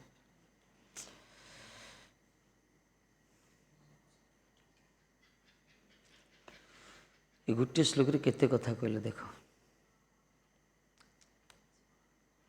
ଠାକୁରଜୀ କୀର୍ତ୍ତି ସ୍ୱରୂପ ବିରାଜମାନ, ମହାତୀର୍ଥ ସଦୃଶ ସିଏ, ଶତ୍ରୁ ମିତ୍ର ସମସ୍ତେ ତାଙ୍କର ଦର୍ଶନ ଲାଭ କରିଛନ୍ତି। ବିଶେଷ କରି ଲକ୍ଷ୍ମୀଙ୍କର କୃପା ପ୍ରାପ୍ତ ପାଇଁ ବ୍ରହ୍ମାଦି ଦେବତାମାନେ ତପସ୍ୟାରତ, ସେ ସ୍ୱୟଂ ଲକ୍ଷ୍ମୀ ଯାହାଙ୍କର ଚରଣ ସରେ ସବୁବେଳେ ନିଯୁକ୍ତା, ସେ ସ୍ୱୟଂ ପ୍ରକଟ ହୋଇଛନ୍ତି ଆଜି ଦ୍ୱାରକାରେ ଯଦୁବଂଶରେ, ଯାହାଙ୍କର ନାମର ପ୍ରଭାବରେ ସବୁ ଅନର୍ଥ ଦୂର ହୋଇଯାଏ, ମଙ୍ଗଳ ଦୂର ହୋଇଯାଏ, ଯିଏକି କାଳ ରୂପରେ ଆସିଛନ୍ତି। ଆଉ ସେ ପୁରୁଷ ଶତ୍ରୁକୁ ଦମନ କରିବାଟା ବଡ଼ କଥା ନୁହେଁ, ସଂହାର କରିବା। ଶ୍ରୀକୃଷ୍ଣ ନିତ୍ୟଲୀଳା ରତ୍ନାକର, ଶ୍ରୀ ଦଶମ ସ୍କନ୍ଦ, ଶ୍ରୀକୃଷ୍ଣଙ୍କର ନିତ୍ୟଲୀଳା ରତ୍ନାକର। ରତ୍ନାକର ଅର୍ଥ କାହାକୁ କୁହାଗଲା? ସମୁଦ୍ର। ସମୁଦ୍ର ନାଁ ରତ୍ନାକର, ତା ଅର୍ଥ ଠାକୁରଜୀଙ୍କର ଲୀଳାର ସମୁଦ୍ର ହେଉଛି ଦଶମ ସ୍କନ୍ଦ, ଯାହା କୁହାଗଲା। ଦଶମ ସ୍କନ୍ଦ ଶ୍ରୀକୃଷ୍ଣ ଚରିତ୍ର ଉପରେ ଆଧାରିତ, ଲୀଳାର ସମୁଦ୍ର। तार उपसंहार करते गया एटा उपसंहार एटा से दश स्कंद श्रीकृष्ण चरित्र जो श्रीकृष्ण लीला दश स्कंदर उपसंहार करिया जाए श्रीकृष्ण अन्य सकल अवतार हिते विलक्षण या 5टी श्लोक कहते ये 5टा श्लोक इस समुद्र सदृश जो श्रीकृष्ण लीला तार उपसंहार एत द्वारा से टीकाकार कौन सुखदेव गोस्वाई कौन कहते प्रतिष्ठा करने चाहते कहले जदुवंश सबु अवतार अपेक्षा विलक्षण ये जगत रे जेते अवतीर्ण ठाकुर जी अवतीर्ण अवतार रूप सबु अवतार अपेक्षा जो श्रीकृष्ण स्वरूप आसती आंकर जो लीला आंकर जो कीर्ति आंकर जो जस आंकर जो विलास आंकर जो प्रभाव महिमा ये विलक्षण ये दश स्कंद उपसार वर्णना कर टीकाकार 5टा श्लोक कहले जे जदुवंश जन्मग्रहण करी कृष्ण कीर्ति रूप निज पाद धौत गंगादि तीर्थ को नीचु करिया भगवान कर चरण निसृत गंगा पतित पावनी पाप विमोचनी से विनाशिनी तीर्थ से गंगा तीर्थ किंतु से गंगार महिमा गंगा गंगा तो तीर्थ रूप थे कि ठाकुर जो स्वयं प्रकट होगले गंगार महिमा टी ह्रास होगला जो चैतन्य महाप्रभु जाइछन्ति कोठी वृंदावन तांक सहित सेवक भी जाइछन्ति रघुनाथ जदुनाथ ना अरे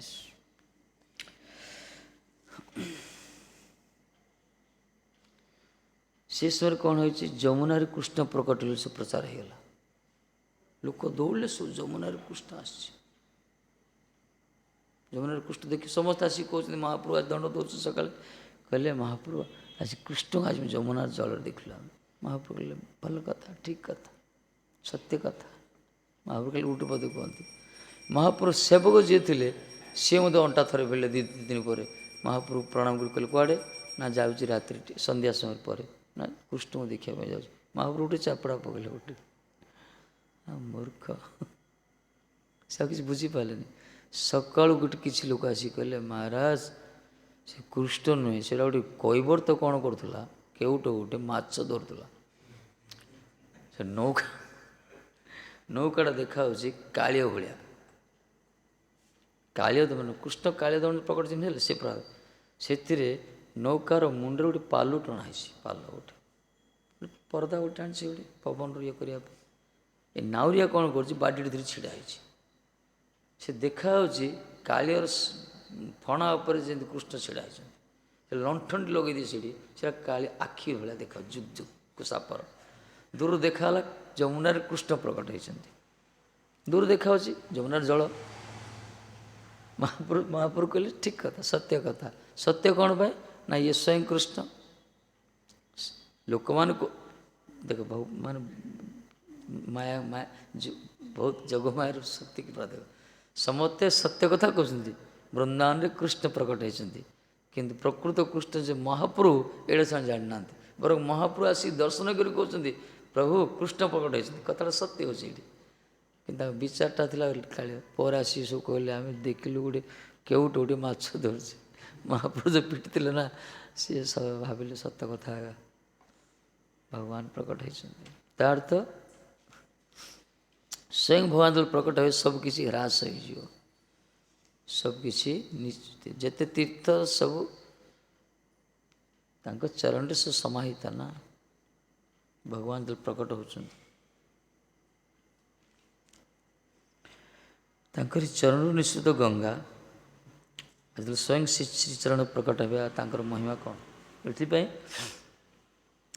कहले जदुवंश जन्मग्रहण करी कृष्ण कीर्ति रूप निज पाद धौत गंगादि तीर्थ को नीचु करिया कृष्ण कीर्ति रूप जो चरण धौत प्रक्षालन जल गंगा जो तीर्थ ताकू भी तार महिमा को भी ह्रास करेले मान गंगा महिमा ह्रास ही नहीं ବରଂ ଗଙ୍ଗାଙ୍କ ମହିମା ଅପେକ୍ଷା ଠାକୁରଜୀଙ୍କ ମହିମା ସୁବିସ୍ତୃତ ନା। ଧରନ୍ତୁ ଆମେ ହରି କଥା କହୁଛେ, ଯଦି ଗୁରୁବର୍ଗ ଆସିବେ ବର୍ତ୍ତମାନ ବସିବେ, ଆମ କଥାର କ'ଣ ମର୍ଯ୍ୟାଦା ହେବ? ତାଙ୍କରି କୃପାରୁ ହିଁ ତାଙ୍କରି ଇଏ ଚାଲିଛି କଥାଟା। ସେଇ ପ୍ରକାର ଯେ ସ୍ୱୟଂ ଭଗବାନଙ୍କ ଚରଣ ନିଃସୃତ ଗଙ୍ଗା ତୀର୍ଥ ରୂପରେ ପ୍ରତିଭାତ, କିନ୍ତୁ ସ୍ୱୟଂ ଶ୍ରୀକୃଷ୍ଣ ପ୍ରକଟ ହେଉଛନ୍ତି। ଆଉ ଗଙ୍ଗାର ମହିମା କ'ଣ?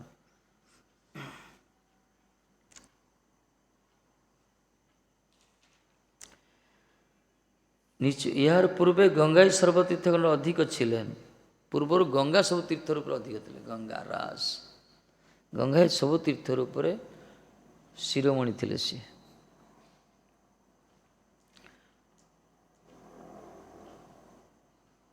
ପୂର୍ବେ ଗଙ୍ଗା ସର୍ବତୀର୍ଥରେ ଅଧିକ ଥିଲେ, ଅତଃପର କୃଷ୍ଣ କୀର୍ତ୍ତି ଗଙ୍ଗା ହେତେ ଅଧିକ ହୋଇଥିଲେ। ତେଣୁକରି କୃଷ୍ଣ କୀର୍ତ୍ତି ଗଙ୍ଗାର ଉପରେ ଅଧିକ ହେଲେ। କୃଷ୍ଣ କୀର୍ତ୍ତି କୃଷ୍ଣ ହିଁ ପ୍ରକଟ ହେଲେ, ସେଥିପାଇଁ ଗଙ୍ଗାର କୀର୍ତ୍ତିଠାରୁ ଅଧିକ ହେଇଗଲା।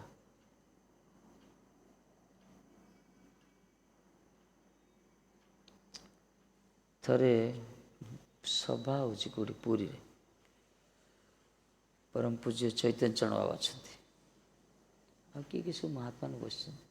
ଗଜପତି ଡକା ହେଇଛି, ଦିବ୍ୟେଶ ଦେବ ସବୁ କହିସାରିଲେ। ଲୋକ ତ ପ୍ରବଳ ଅଛନ୍ତି। ବାବା କ'ଣ କହିଲେ? କହିଲେ ଆମେ ସମସ୍ତେ ତ କହିଲୁ, କିନ୍ତୁ ଲୋକମାନେ ଅପେକ୍ଷା କରିଛନ୍ତି ଆପଣଙ୍କୁ ଶୁଣିବା ପାଇଁ। ଗଜପତି କହିଲେ ସବୁ ଲୋକ ଏକତ୍ରିତ କେବଳ ମହାରାଜ ଆପଣଙ୍କ ପାଖରୁ, ଗଜପତି ତ ଆପଣ, ଆମେ ସବୁ ଗଜ, ଆପଣ ପତି, ଆପଣ ମୁଖରୁ ଶୁଣିବା ପାଇଁ ଅପେକ୍ଷା କରିଛନ୍ତି। ଜଗନ୍ନାଥଙ୍କ ସ୍ୱରୂପ କହିବା ଅର୍ଥ ହେଲା, ତାର ତ ଆମର କଥା ତ ଠିକ୍, କିନ୍ତୁ ଆପଣଙ୍କ କଥା ସର୍ବସାର ସତ୍ୟ ହେବ, ଆପଣ ଉପସଂହାର କରନ୍ତୁ। ମଧୁରୀଣ ସମାପୟତି। ସନ୍ତାନଙ୍କ ଭାବ ବର୍ଣ୍ଣନା ବଡ଼ ବିଚିତ୍ର। ଆଉ ଭଗବାନଙ୍କ ଯେତେବେଳେ କୀର୍ତ୍ତି ଆସିଯିବ, ଭଗବାନଙ୍କ ଚରଣ ନିଃସୃତ ବୋଲି ଗଙ୍ଗା କୀର୍ତ୍ତିରାଜ ହେଇଥିଲେ, କୀର୍ତ୍ତି ସ୍ଥାପନ ହେଇଥିଲା। ଯେତେବେଳେ ସ୍ୱୟଂ ଭଗବାନ ପ୍ରକଟ ହେଲେ ତାଙ୍କର କୀର୍ତ୍ତିଟା ସବୁ ତାଙ୍କ ପାଖକୁ ଧାଇଁବ ନା। ଯେ ଠାକୁରଜୀ ପ୍ରକଟ ହେବେ ଆଉ ଗଙ୍ଗାକୁ କିଏ ଯିବ? ଯେ ସ୍ୱୟଂ ବର୍ତ୍ତମାନ ଯଦି କୃଷ୍ଣ ଦର୍ଶନ ଦେଇଦେବେ ବୃନ୍ଦାବନରେ, ଯେତେ ସବୁ ଯାଉଛନ୍ତି ଆଉ ଯମୁନାକୁ କିଏ ଯିବେ କି? ସବୁ ତ ତାଙ୍କ ଯୋଡ଼ି କୃଷ୍ଣମୂର୍ତ୍ତି ସେଠିକି ଯିବେ ନା କ'ଣ? ନିୟମ ଏଇଟା ସବୁ ସେଠିକି ଯିବେ। ଯେ ନୀଳାଚଳରୁ ଜଗନ୍ନାଥ ଦେବ ପଳେଇ ଆସିବେ, ଆସି କେଉଁ ଗାଁ ଭିତରେ ଦର୍ଶନ ଦେଇଦେବେ। ଆଉ ପୁରୀ କିଏ ଯିବେ? ଲୋକ ତ ସବୁ ଦୌଡ଼ି ଆସି ଗାଁ ପାଖକୁ। ସାକ୍ଷୀ ଗୋପାଳ ବୃନ୍ଦାବନରୁ ପଳେଇ ଆସିଲେ, ଲୋକ ଦୌଡ଼ିଲେ ନା ବିଦ୍ୟାନଗରକୁ, ଦୌଡ଼ିଲେ ସବୁ ଦର୍ଶନ କରିବା ପାଇଁ।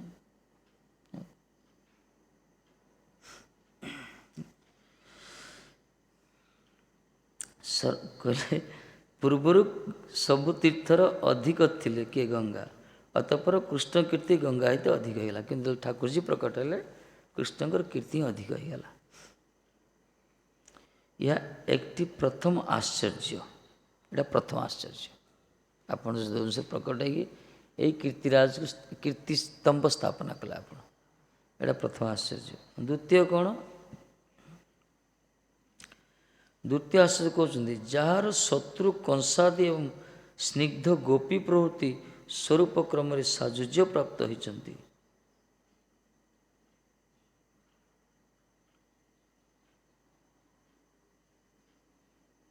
ତାହାର ସେ ବିଗ୍ରହକୁ ସମ୍ଭୋଗ କରିବାର ପାଇଁ ଏହା ଦ୍ୱିତୀୟ ଆଶ୍ଚର୍ଯ୍ୟ।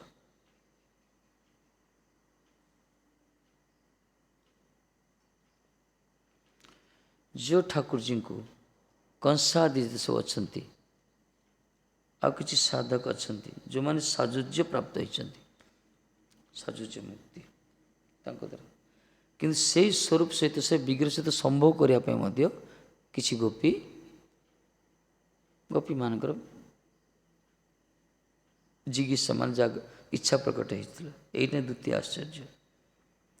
କହିବାର ଥିଲା ତାଙ୍କ ସ୍ୱରୂପରେ କିଛି ପ୍ରବେଶ କରିଛନ୍ତି ମୁକ୍ତି, ଆଉ କିଛି ସ୍ୱରୂପ ଆସୁଛନ୍ତି, ସେଇ ଆଉ କିଛି ଅଛନ୍ତି ଯେଉଁମାନେ ଭଗବାନ ସହିତ ବିହାର କରିବା ପାଇଁ ଇଚ୍ଛା କରିଛନ୍ତି। ଏଗୁଡ଼ି ଆଶ୍ଚର୍ଯ୍ୟ ନା। କଂସାଦି ଶତ୍ରୁମାନେ କ'ଣ ଭଗବାନଙ୍କ ସାଜୁଜ୍ୟ ମୁକ୍ତି ପ୍ରାପ୍ତ ହୋଇଛନ୍ତି, ଅବଶ୍ୟ ସ୍ୱରୂପ କୃଷ୍ଣଙ୍କ ଭିତରେ ସେମାନେ ପ୍ରବେଶ କରିନାହାନ୍ତି, ତଥାପି ବାହ୍ୟ ଲୀଳାଟା ଏ ପ୍ରକାର ନା। କିନ୍ତୁ ଆଉ ଗୋପୀମାନେ ତାଙ୍କର ସହିତ ବିହାର କରିବା ପାଇଁ ସମ୍ଭୋଗ କରିବା ପାଇଁ ଇଚ୍ଛା, ଏଇଟା ଦ୍ୱିତୀୟ ଆଶ୍ଚର୍ଯ୍ୟ। ଏଇଟା ତାଙ୍କର ଶ୍ରୀ ବିଗ୍ରହକୁ ସମ୍ଭୋଗ କରିବା ପାଇଁ, ଯାହାର କୃପାଲୋଭ ପ୍ରାପ୍ତି ପାଇଁ ଅନ୍ୟ ବ୍ରହ୍ମାଦିର ପରିଚାରକ ଗଣଙ୍କର ଯତ୍ନ, ତାହା ଶ୍ରୀ ଅଜିତ ଯାହାର ଜୟ ନାହିଁ, ତାହା ଏତେ ଶ୍ରେଷ୍ଠ ହେଇଅଛି। ବହୁ ତପସ୍ୟା ଦ୍ୱାରା ଶ୍ରୀ ବ୍ରଜସ୍ତ୍ରୀଗଣଙ୍କର ଶ୍ରେଣୀର ନ୍ୟାୟ, ଯାହାକେ ଜୟ କରି ଅର୍ଥାତ୍ ବଶୀଭୂତ କରତେ ରାସଲୀଳାଦିର ପ୍ରବେଶ କରତେ ସମର୍ଥ ହୁଏ ନାହିଁ। ଏହା ତୃତୀୟ ଆଶ୍ଚର୍ଯ୍ୟ।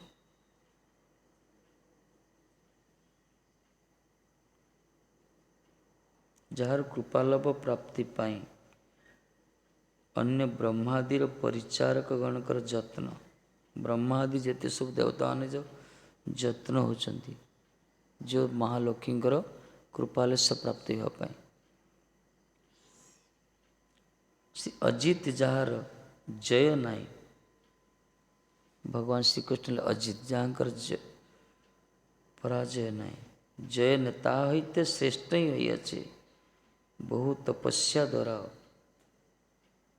ବହୁତ ତପସ୍ୟା କରିଛନ୍ତି ଲକ୍ଷ୍ମୀଙ୍କର ତପସ୍ୟା, ଶ୍ରୀ ବ୍ରଜସ୍ତ୍ରୀଗଣଙ୍କର ଶ୍ରେଣୀର ନ୍ୟାୟ, ଯାହାକେ ଜୟ କରତେ ଅର୍ଥାତ୍ ବଶୀଭୂତ କରତେ, ବ୍ରଜାଙ୍ଗନା ମାନେ ଯେମିତି ଅଜିତ ଶ୍ରୀକୃଷ୍ଣଙ୍କୁ ଜୟ ଲାଭ କରିଛନ୍ତି, ସେହି ଶ୍ରୀକୃଷ୍ଣଙ୍କୁ ଶ୍ୟାମ ସୁନ୍ଦରକୁ ଜୟ କରିବା ପାଇଁ ଯିଏ ତପସ୍ୟାରତା କିନ୍ତୁ ରାସଲୀଳାରେ ପ୍ରବେଶ କରିବାକୁ ସମର୍ଥ ହେଇନାହାନ୍ତି। ତୃତୀୟ ଆଶ୍ଚର୍ଯ୍ୟଟା, ଲକ୍ଷ୍ମୀ ପ୍ରବେଶ କରିନାହାନ୍ତି ବ୍ରଜଲୀଳାରେ, ପ୍ରବେଶ ନାହିଁ। ଆମର ରାଧାକୃଷ୍ଣ ମହାରାଜ ବଢ଼ିଆ କଥା କହିଥିଲେ ଲକ୍ଷ୍ମୀ ଚରିତ୍ରରେ, କହିଥିଲେ ଯେତେବେଳେ ବାଲଗୋପାଳ ଶ୍ରୀକୃଷ୍ଣଙ୍କ ଜନ୍ମାଷ୍ଟମୀ ପାଳନ ହେଉଛି, ବାଲ୍ୟଲୀଳା ଦର୍ଶନ କରିବା ପାଇଁ ଦେବତାମାନେ ବି ଆସୁଛନ୍ତି, ବହୁତ ଦେବତା ବି ଆସୁଛନ୍ତି, ଛଦ୍ମ ବେଶରେ ଆସୁଛନ୍ତି, ସବୁ କେଡ଼େ କେଡ଼େ ଦେବତାମାନେ ଆସୁଛନ୍ତି। ଏଥିପାଇଁ ଗୋପୀମାନେ କହୁଛନ୍ତି ଇଏ ସଚ୍ଚି ହେଇଥିବ, ଇଏ କିଏ କିଏ ସବୁ ନାଁ ଦେଉଛନ୍ତି। ଆମ କୃଷ୍ଣ କ'ଣ ଇନ୍ଦ୍ରଠୁ କମ୍, ଆମ କୃଷ୍ଣ କ'ଣ ବ୍ରହ୍ମାଙ୍କଠୁ କମ୍, ଆମ ଲାଲା କ'ଣ ଶଙ୍କରଠୁ କମ୍। ଏଠି କ'ଣ ହେଇଛି, ସାକ୍ଷାତ ଲକ୍ଷ୍ମୀ ଦେଇ ପଳେଇ ଆସିଲେ। ଲକ୍ଷ୍ମୀଙ୍କର ଇଚ୍ଛା ହେଲା ବ୍ରଜ ଠାକୁରଜୀଙ୍କର ବାଲ୍ୟଲୀଳାର ପୁରା ଆସ୍ୱାଦନ କରିବା ପାଇଁ, ତାଙ୍କର ସେବା କରିବା ପାଇଁ। ଲକ୍ଷ୍ମୀ ତ ଆସି ପରିଚୟ ଦେବେନି, ଲକ୍ଷ୍ମୀ ବୋଲି ପରିଚୟ ଦେବେନି, ଦେଲେ ତ ଅସୁବିଧା ହେଇଯିବ। ସେ ଗୋଟେ ଦାସୀ ରୂପରେ ଆସିଲେ, ଗୋଟେ ଦାସୀ ରୂପରେ ସ୍ୱରୂପରେ ଆସିଛନ୍ତି। ସେ ଆସି ଯଶୋଦା ମାଙ୍କ ଚରଣରେ ପ୍ରଣାମ କଲେ, ମାୟା ପ୍ରଣାମ, ପୁରା ଚରଣ ମଥା ଲାଗି ପ୍ରଣାମ କଲେ। ଇଏ ତ କରୁଣାମୟ ନା, ଇଏ ଅଧିଶ୍ୱରୀ ବ୍ରଜେଶ ବାତ୍ସଲ୍ୟର ମୂର୍ତ୍ତିମନ୍ତ ପ୍ରକାଶ। ଇଏ କହିଲେ ଠିକ୍ ଅଛି ଲାଲି, କ'ଣ ଦରକାର ନା, ମୋତେ କିଛି ସେବା ଦିଅନ୍ତୁ। ତମର କିଏ? ମୋର କେହି ନାହାନ୍ତି, ମୋର ତ ସର୍ବସ୍ୱ ଏଇଠି। ଇଏ ବି ଯାହା କହୁଛି ଠିକ୍ କଥା ସେଇଟା, ଯଶୋଦା ବୁଝିପାରୁନାହାନ୍ତି। ନା କ'ଣ ସେବା କରିବ? ନା କିଛି ଦରକାର, ମୁଁ ଘର ଛାଡ଼ି ଦେଇଛି, ବାସ୍ ଏଇଠି ଭଲ ଲାଗୁଛି, ଆପଣଙ୍କ ଉତ୍ସବ ମହୋତ୍ସବ ଆନନ୍ଦ ଲାଗୁଛି, ମୁଁ କିଛି ଦରକାର ନାହିଁ, ମୁଁ କ'ଣ ଟିକେ ଖାଇବି, ଟିକେ ବାସ୍ ସେବା କରି। ଯଶୋଦା ଚିନ୍ତା କଲେ ଆକୁ କ'ଣ ସେବା ଦେବା, କ'ଣ ସେବା ଦେବା ଚିନ୍ତା କରୁଛନ୍ତି। ଆଚ୍ଛା ମନେ ମନେ ଭାବିଲେ, ଆକୁ କ'ଣ ପାଣି ଆଣିବାକୁ ଯମୁନାରୁ କହିବି, ଭାବୁଛନ୍ତି ମନେ ମନେ। ଲକ୍ଷ୍ମୀ ଛିଡ଼ା ହେଇଛନ୍ତି, ଠାକୁରଜୀ ଦୂଳିରେ ପଲଙ୍କରେ ଶୟନ କରିଛନ୍ତି, ବାଲ୍ୟଲୀଳା। ଯଶୋଦା ବସି ଚିନ୍ତାରେ ପଡ଼ିଗଲା, ଆକୁ ତ କିଛି ଦେବାକୁ ପଡ଼ିବ ଦାୟିତ୍ୱ, ରାଣୀ ନା ଇଏ, ରାଣୀ ପାଖରେ ଆଶ୍ରିତ ହେଇଛନ୍ତି। ଆକୁ ଦେଖିବା ଯମୁନାରୁ ପାଣି ନେବା ପାଇଁ କହିବି। ତାପରେ ମନେ ମନେ ଭାବିଲେ, ଆରେ ଇଏ ଯେଉଁ କମରି ପତଲି ନା, ଲଚକି ରହିଯିବ, ପାଣି ମଟକା ଆଣିଲା ବେଳକୁ କୁଆଡ଼େ ପବନ ରହିଲେ ବଡ଼ ଅସୁବିଧା। ସେ ମା ବଡ଼ ଷ୍ଟାଇଲରେ ଭଙ୍ଗୀରେ କହୁଥିଲେ, କହିଲେ ଯଦି କମର ଲଚକି ଗଲା ବଡ଼ ଅସୁବିଧା। ନା ନା ନା ଠିକ୍ ନାହିଁ। ତାପରେ ଲାଗୁନି ଝାଡ଼ୁ କରିବା ପାଇଁ ଦେବି, ଆରେ ଆ ଶରୀର ତ ପୁରା ସୁବର୍ଣ୍ଣ ସଦୃଶ, ଏତେ ବଡ଼ ସୁବର୍ଣ୍ଣ ଗୌରାଙ୍ଗୀ, ଆକୁ ମୁଁ ଝାଡ଼ୁ କରିବା ପାଇଁ ଦେଇ, ଏ ତ ଏତେ ଅଲିଅଳି ସୁକୁମାରୀ ଭଳିଆ ମନେ ହେଉଛି, ଏ ଝାଡ଼ୁ ବି କରିପାରିବନି। ତାପରେ ଲାଗୁନି ଦଧି ମନ୍ଥନ କରିବା ପାଇଁ ଦେବି, ଭାବୁଛନ୍ତି ମନେ ମନେ ଦଧି ମନ୍ଥନ କରିପାରିବ ନା, ସମ୍ଭବ ଲାଗୁନି। ଆମ ଶରୀର ବଳ ଅଛି, ସୁସ୍ଥ ମାନେ ଯେତେ ସବୁ ପରିଚାରିକା ମାନେ ସେମାନେ ଦଧି ମନ୍ଥନ କରୁଛନ୍ତି, ଘର୍ମାକ୍ତ ହେଉଛନ୍ତି। ଇଏ ତ ଆଶା ଲାଗୁନି, 2-4 ଥର ଘୁରିଲା ପରେ ଇଏ ତ ସେନ୍ସଲେସ୍ ହେଇଗଲା। ବଡ଼ ଆରେ ସେବା କରିବାକୁ ପଡ଼ିବ। ଆଉ ଯେ ପୁରା ମୁଲାୟମ ଶରୀର ଆର। ଶେଷରେ କହିଲେ ଆଚ୍ଛା ଲାଲି ତୁ ଏଇ ସମୟରେ କ'ଣ ହେଇଛି, ସେ କେତେ ସମୟ ଛିଡ଼ା ହେବେ, ଟିକେ ବୁଲାବୁଲି ସାମ୍ନାରେ ଏପଟେ କଲେ। ଯେତେବେଳେ ସେ ସାମ୍ନାରେ ବୁଲୁଛନ୍ତି ସେତେବେଳେ ଠାକୁରଜୀ ଇଏ ଯୁଆଡ଼େ ଯିବେ ସିଆଡ଼େ ମୁହଁଟା ଚାହୁଁଛନ୍ତି। ଧରନ୍ତୁ ସେପଟେ ଗଲେ ଠାକୁର ଚାହୁଁଛନ୍ତି, ଏପଟେ ବୁଲି ଆସିଲେ ଠାକୁରଜୀ ମୁହଁଟା ଚାହୁଁଛନ୍ତି। ନଜର ପଡ଼ିଗଲା ଯଶୋଦାଙ୍କର। अरे लाली लाली रुक रुक रुक रुक। जब गले ठाकुर जी चुप हो गए। अच्छा ठीक जरा आगे चले तो आगे चल। जब आगू गले ठाकुर जी धीरे मुँहटा बुले। अरे पीछे पीछे आना। मुँह बुलाउଛନ୍ତି सामने बाएं दाएं ये जुआड़े बुले ठाकुर। हाँ लाली यही सेवा है तेरा ना क्या, हर पल तुम्हारे लाला के सामने डोल डाल करना, बस इधर उधर भटक रहना, यही सेवा है तेरी। जसोदा कहले यही सब पक्का सेवा। कहना मोर ये कहला एटा बढ़िया सेवा गुड़े मिलगला। ये भी तो चाहूले से माने आम सत मान विचार गोटे अद्भुत विचार स्थापना कर हृदय स्पर्शी लीला। एक कथा सुनला पर राजेंद्र महाराज बसते कहले महाराज जी क्या बात बनाए। से सभार कहले इतना हृदय स्पर्शी ये बात आपकी, मैं अगली भागवत कथा में एक जरूर स्थापना करूँगा। ये कथा ये कथा मैं जरूर स्थापना करूँगी। ये जो लक्ष्मी का श्रिया कृत्यानु जो श्लोक उठी ना, लक्ष्मी नृत्य कर ब्रजरे, ये नृत्यटा भी महाराज भावनार स्थापना कले। एमती हुए काली कर श्लोकटा काली कर सारी होगी ए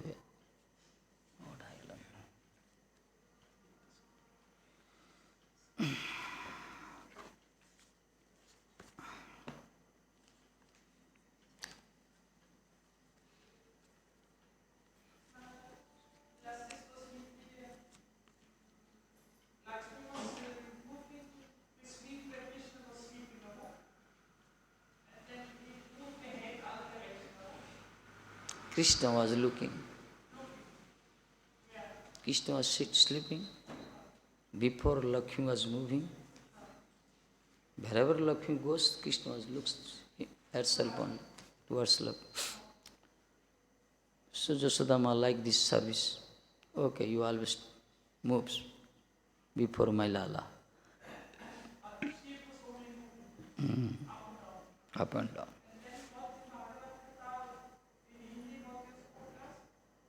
कौन?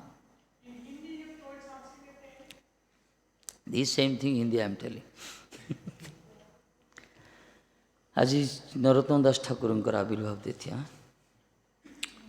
नरोत्तम दास ठाकुर जी की प्रेम भक्ति चंद्रिकार रचयिता कौन है हसिल गौड़ीय गीतर विशेषकर शरणागति गीत आत्मनिवेदन आत्मवीतिक विज्ञप्तिर से रचयिता से शास्त्र गुह्य अर्थ को से पद्य आकार रचना कर जीवर कल्याण करने बुझल। नरोत्तम दास ठाकुर श्यामानंद जी ओके श्रीनिवास जीव गोस्वामी पाकर शिष्य जीव गोस्वामी पाद प्रेरण करते मान को गौड़ीय धारा को उज्जीवित करने गौड़ीय धारा को प्रसार प्रचार करने नरोत्तम दास ठाकुर से प्रण गीता माधुर से लिखित महान आचार्य से राज परिवार प्रकट से रजा पूजने रजांकर एक ही मात्र विशिकेशन जिते महाप्रभु जाइर जन्मस्थान को से नदी गोटे अच्छी पद्मावती नदी से नदी स्नान क्लास महाप्रभु डाकिले नरोत्तम नरोत्तम समस्ते परिक्रमण हल कि नरोत्तम बोली गोटे अच्छी ना कौन से नरोत्तम तार प्रकट होना तार किसी वर्ष पर प्रकट हेले राज परिवार रे किंतु अद्भुत शिशु से जन्म हेले किसी कांदिलेनि खाली किसी बिड़ी बिड़ी कृष्ण कीर्तन कर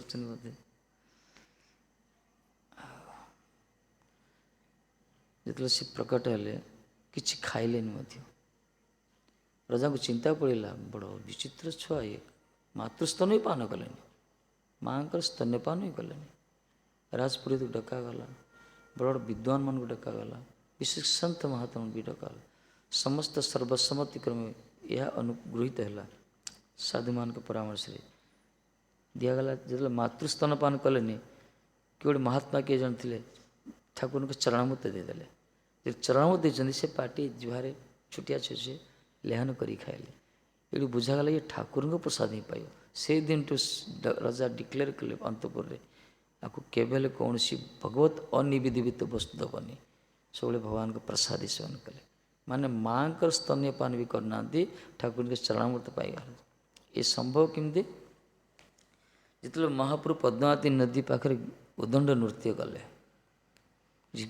ସ୍ପର୍ଶ ମାତ୍ରେ ତାଙ୍କ ପ୍ରେମ ବିକାର ଆସିଲା, ପୁରା ଉଦଣ୍ଡ ନୃତ୍ୟ କରିଛନ୍ତି।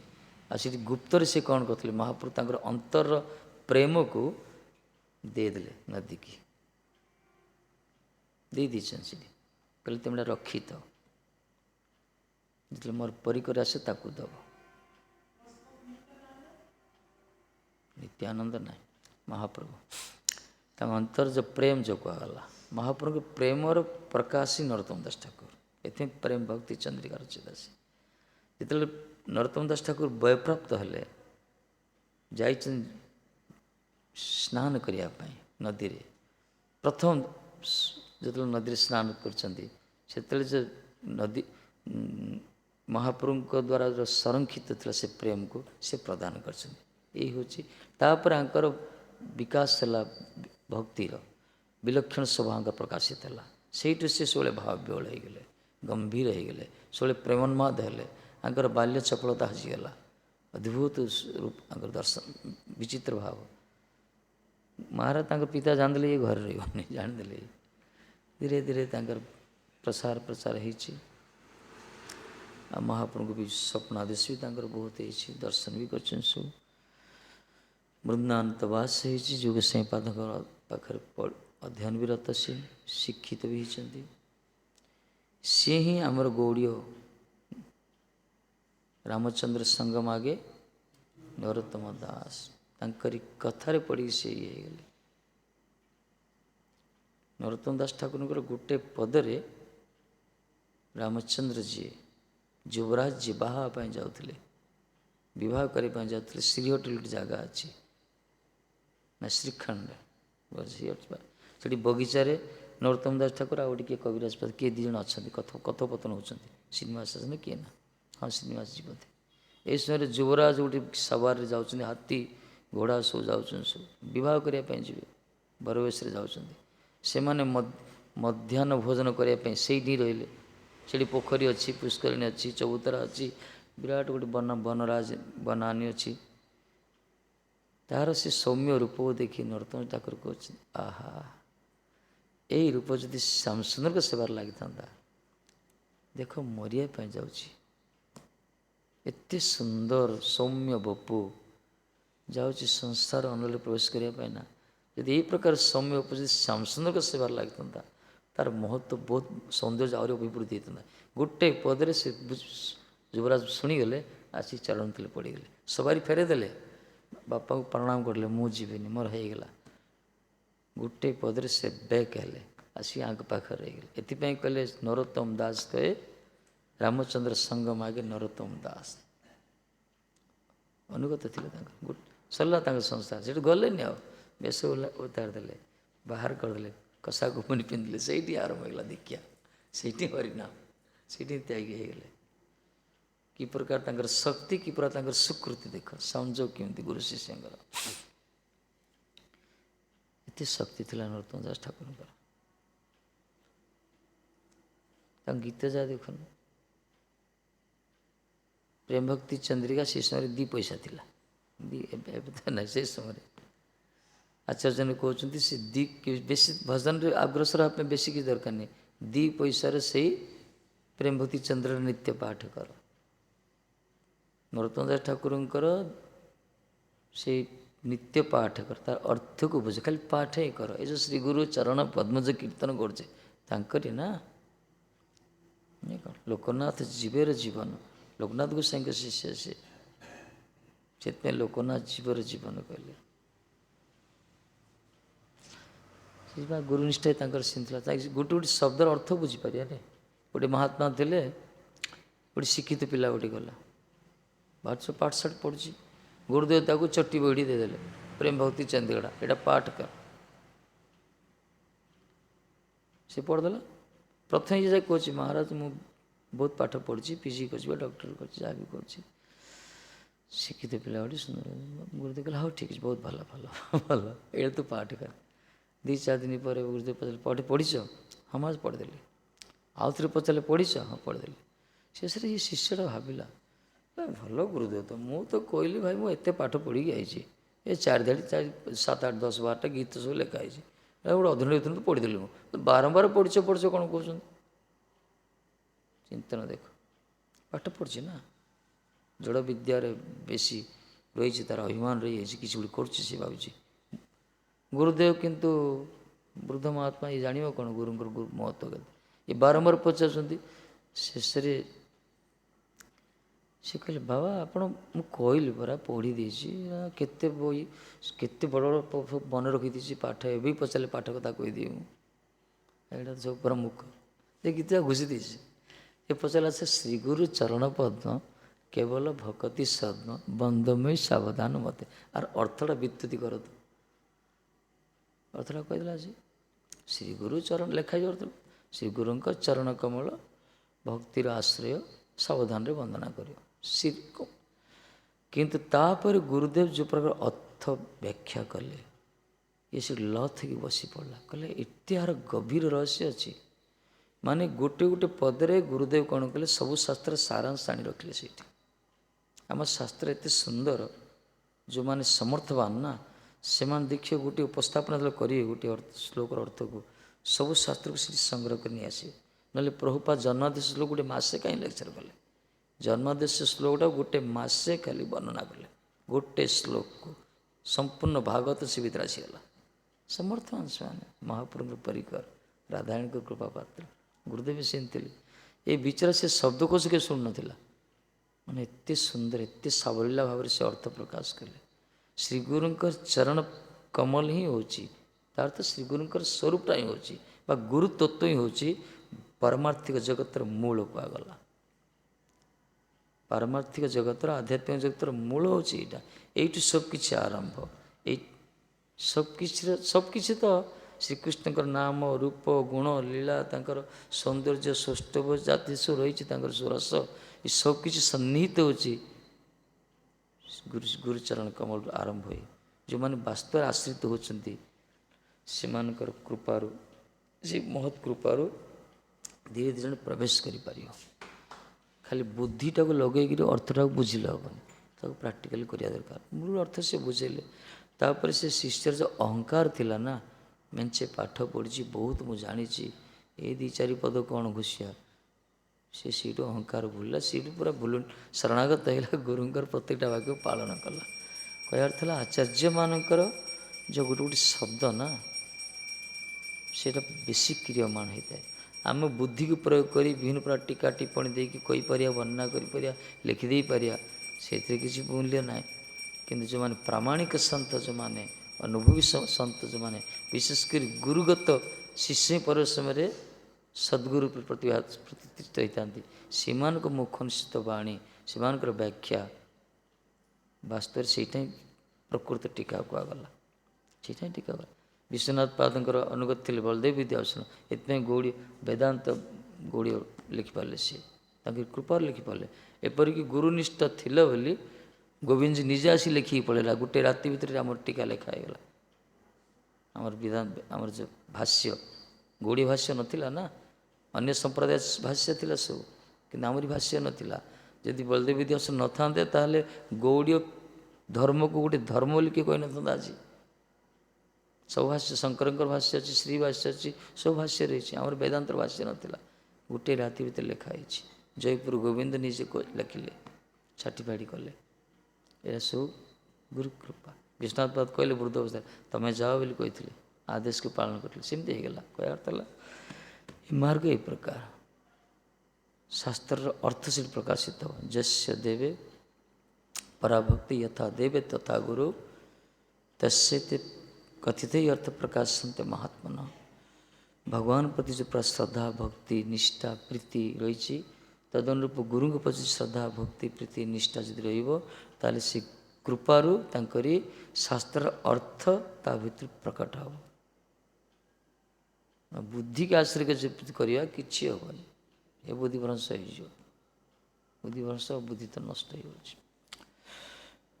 से नरोत्तम दास ठाकुर शरीर शेष कौन कला जान से कही शरीर प्रेम कलेवर संपूर्ण सारा जीवन व्यापी से खाली प्रेम ही वितरण कर सब भाव रुहति उन्मादग्रस्त सब पागल भाया महाप्रभु प्रेम सृष्टि शेष सी कही देख मो शरीर जब अवसान हो जाए लीला संगोपन हो जाए जब मोर जब अप्रकट हो जाए मृत्यु जब हो जाए ताले मो शरीरटा को समाधि करनी शरीर को समाधि करनी कि कोई पोती देवनी कि फोपाड़ी देवनी कि जा कौन करियो से पद्मा के गर्भरे मत लीन कर शरीरटा केंद्र लीन करियो साबुन को जो प्रकार करा जाए पानी रे धुआ जाए से प्रकार मो शरीर को से पद्माशैल मत मो शरीर उपर मालिश करियो। आश्चर्य कथा तांको शरीर को निगला शेष समय से अमर शरीर अप्राकृत कलर पद्मा को गर्भर रखागला रखी से सेवक मान शरीर पर एमती कले साबुन को पानी रे घसले पूरा सब फेण बाहर प्रेमर सब जो थिला संजीवित जो प्रेम थिला महाप्रभु द्वारा संरक्षित धीरे धीरे शरीरटा मिले गला पद्मा गर्भर शरीरटा उभान हो गला। चिंता कर कि प्रकार महात्मा से अद्भुत आम तो शुणे सत कबीर थे मुसलमान गले हिंदू मान गले शरीरटा पर्दा काल फुल होगा ये मेचे फुल धरी पड़े सी मेचे फुल धरी पड़े यहाँ तो आम शुणुचे कथा कि आमरी आचार्य मान जो अद्भुत लीला प्रचार ना किए जानना जानवा दरकार सब विषय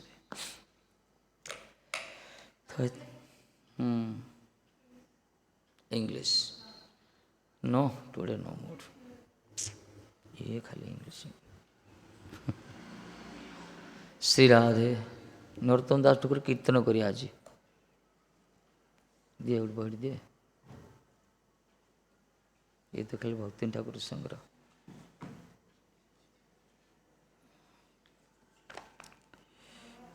नरोत्तम दास कहे देखी सुनी लागे भये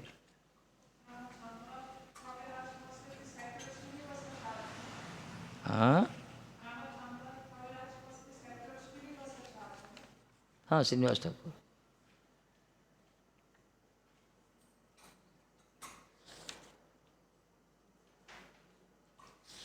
को गीत है केते गीत अच्छे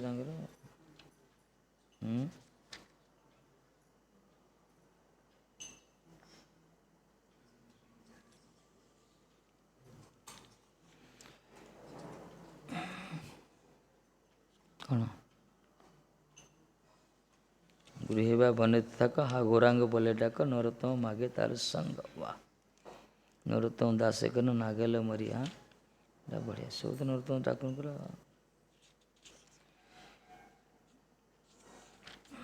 भल भल गीत अच्छे वैष्णव नाला परा ना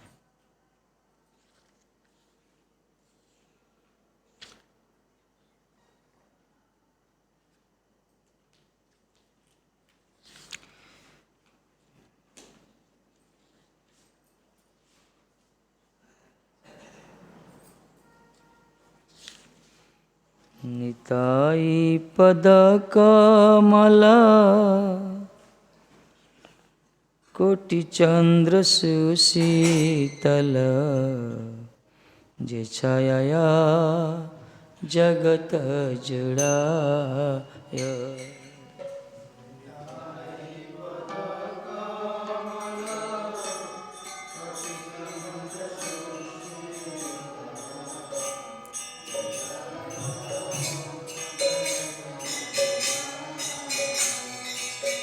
निताई पद कमल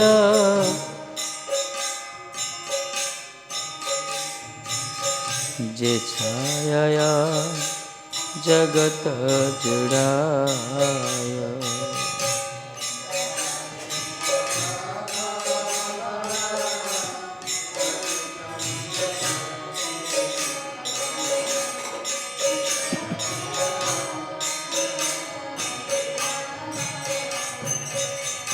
হেন নিতাই বিনে ভাই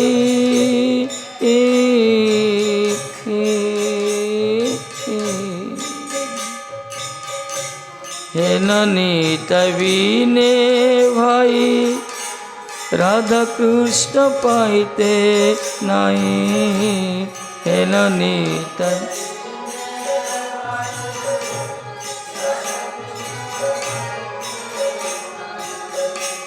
দৃঢ় করি ধরনি তার পা দৃঢ় করি ধরনি তার পা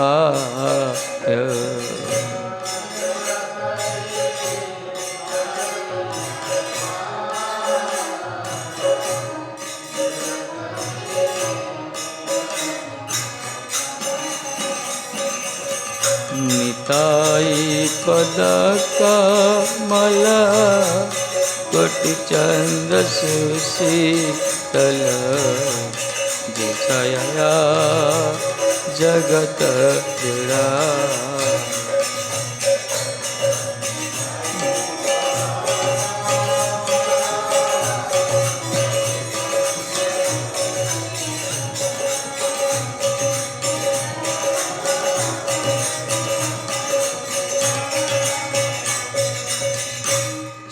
संबंध नाई जा वृथा जन्म गेल से पशु बड़ दुराचार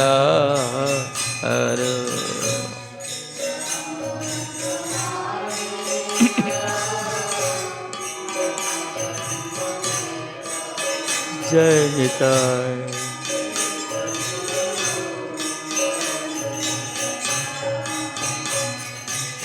निताय ना बोलिल मुखे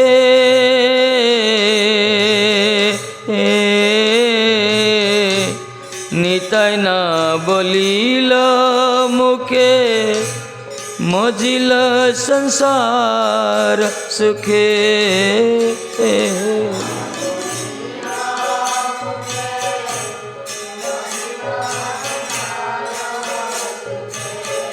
विद्या कुले की करी बेटा विद्या कुले की करी बेटा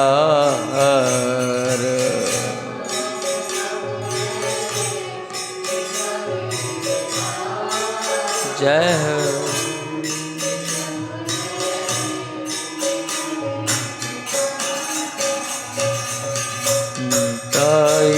पद कमल कोटि चंद्र सुशीतल छाया जगत जड़ा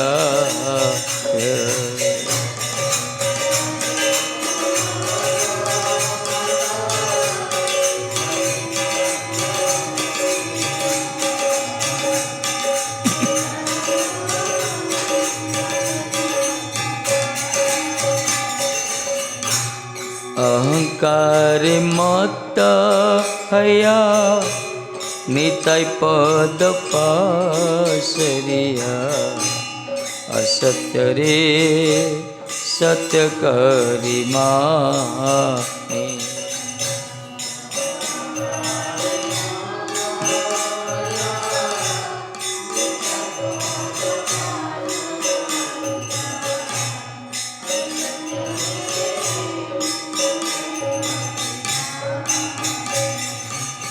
निताई करुणा हवे ब्रजे राधा कृष्ण पावे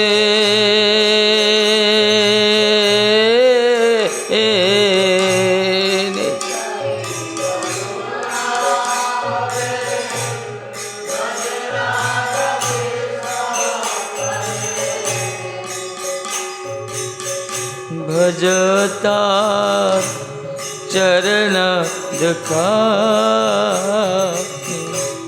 भजता चरण दुखा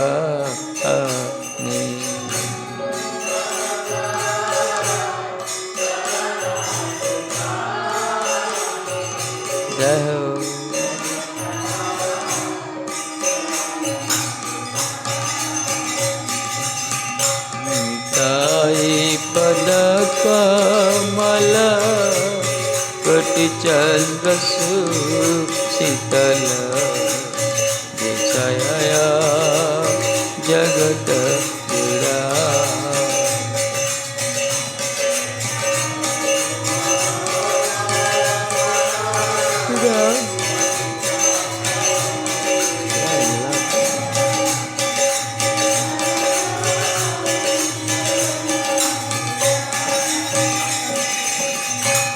निताय चरण सत्य ताहर सेवक नित्य।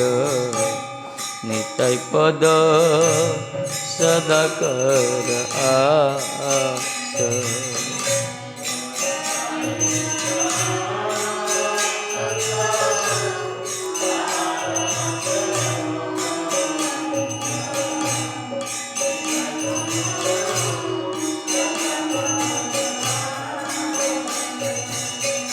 नरोत्तम बड़ दुखी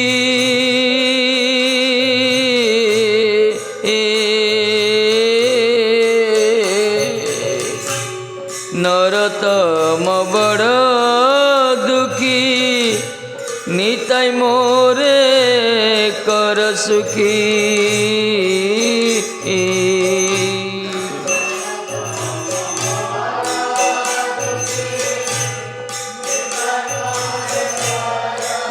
सुखी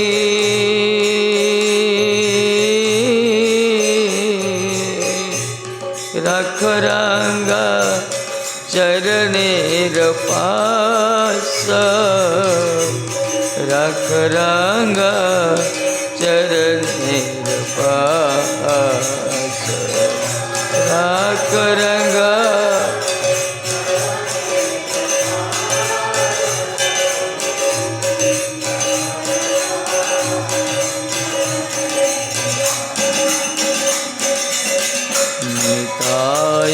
पद कमल कोटि चंद्र शीतल छाया जगत जुड़ा।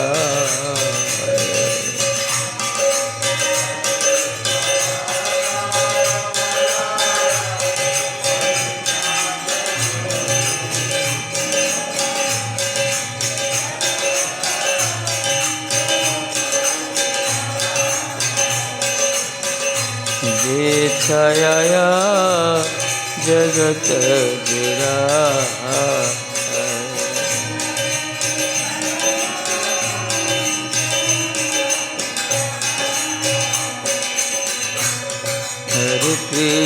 हरे कृष्ण कृष्ण कृष्ण हरे हरे हरे राम राम राम हरे हरे।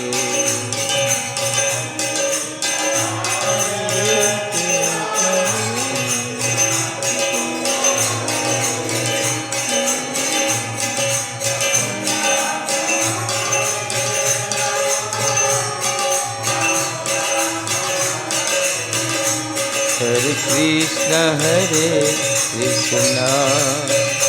कृष्ण कृष्ण हरे हरे हरे राम राम राम हरे हरे।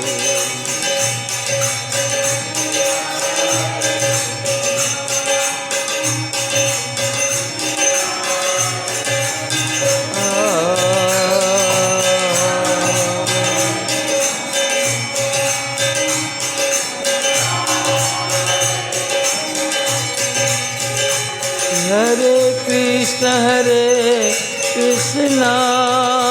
कृष्ण कृष्ण हरे हरे हरे राम राम राम हरे हरे।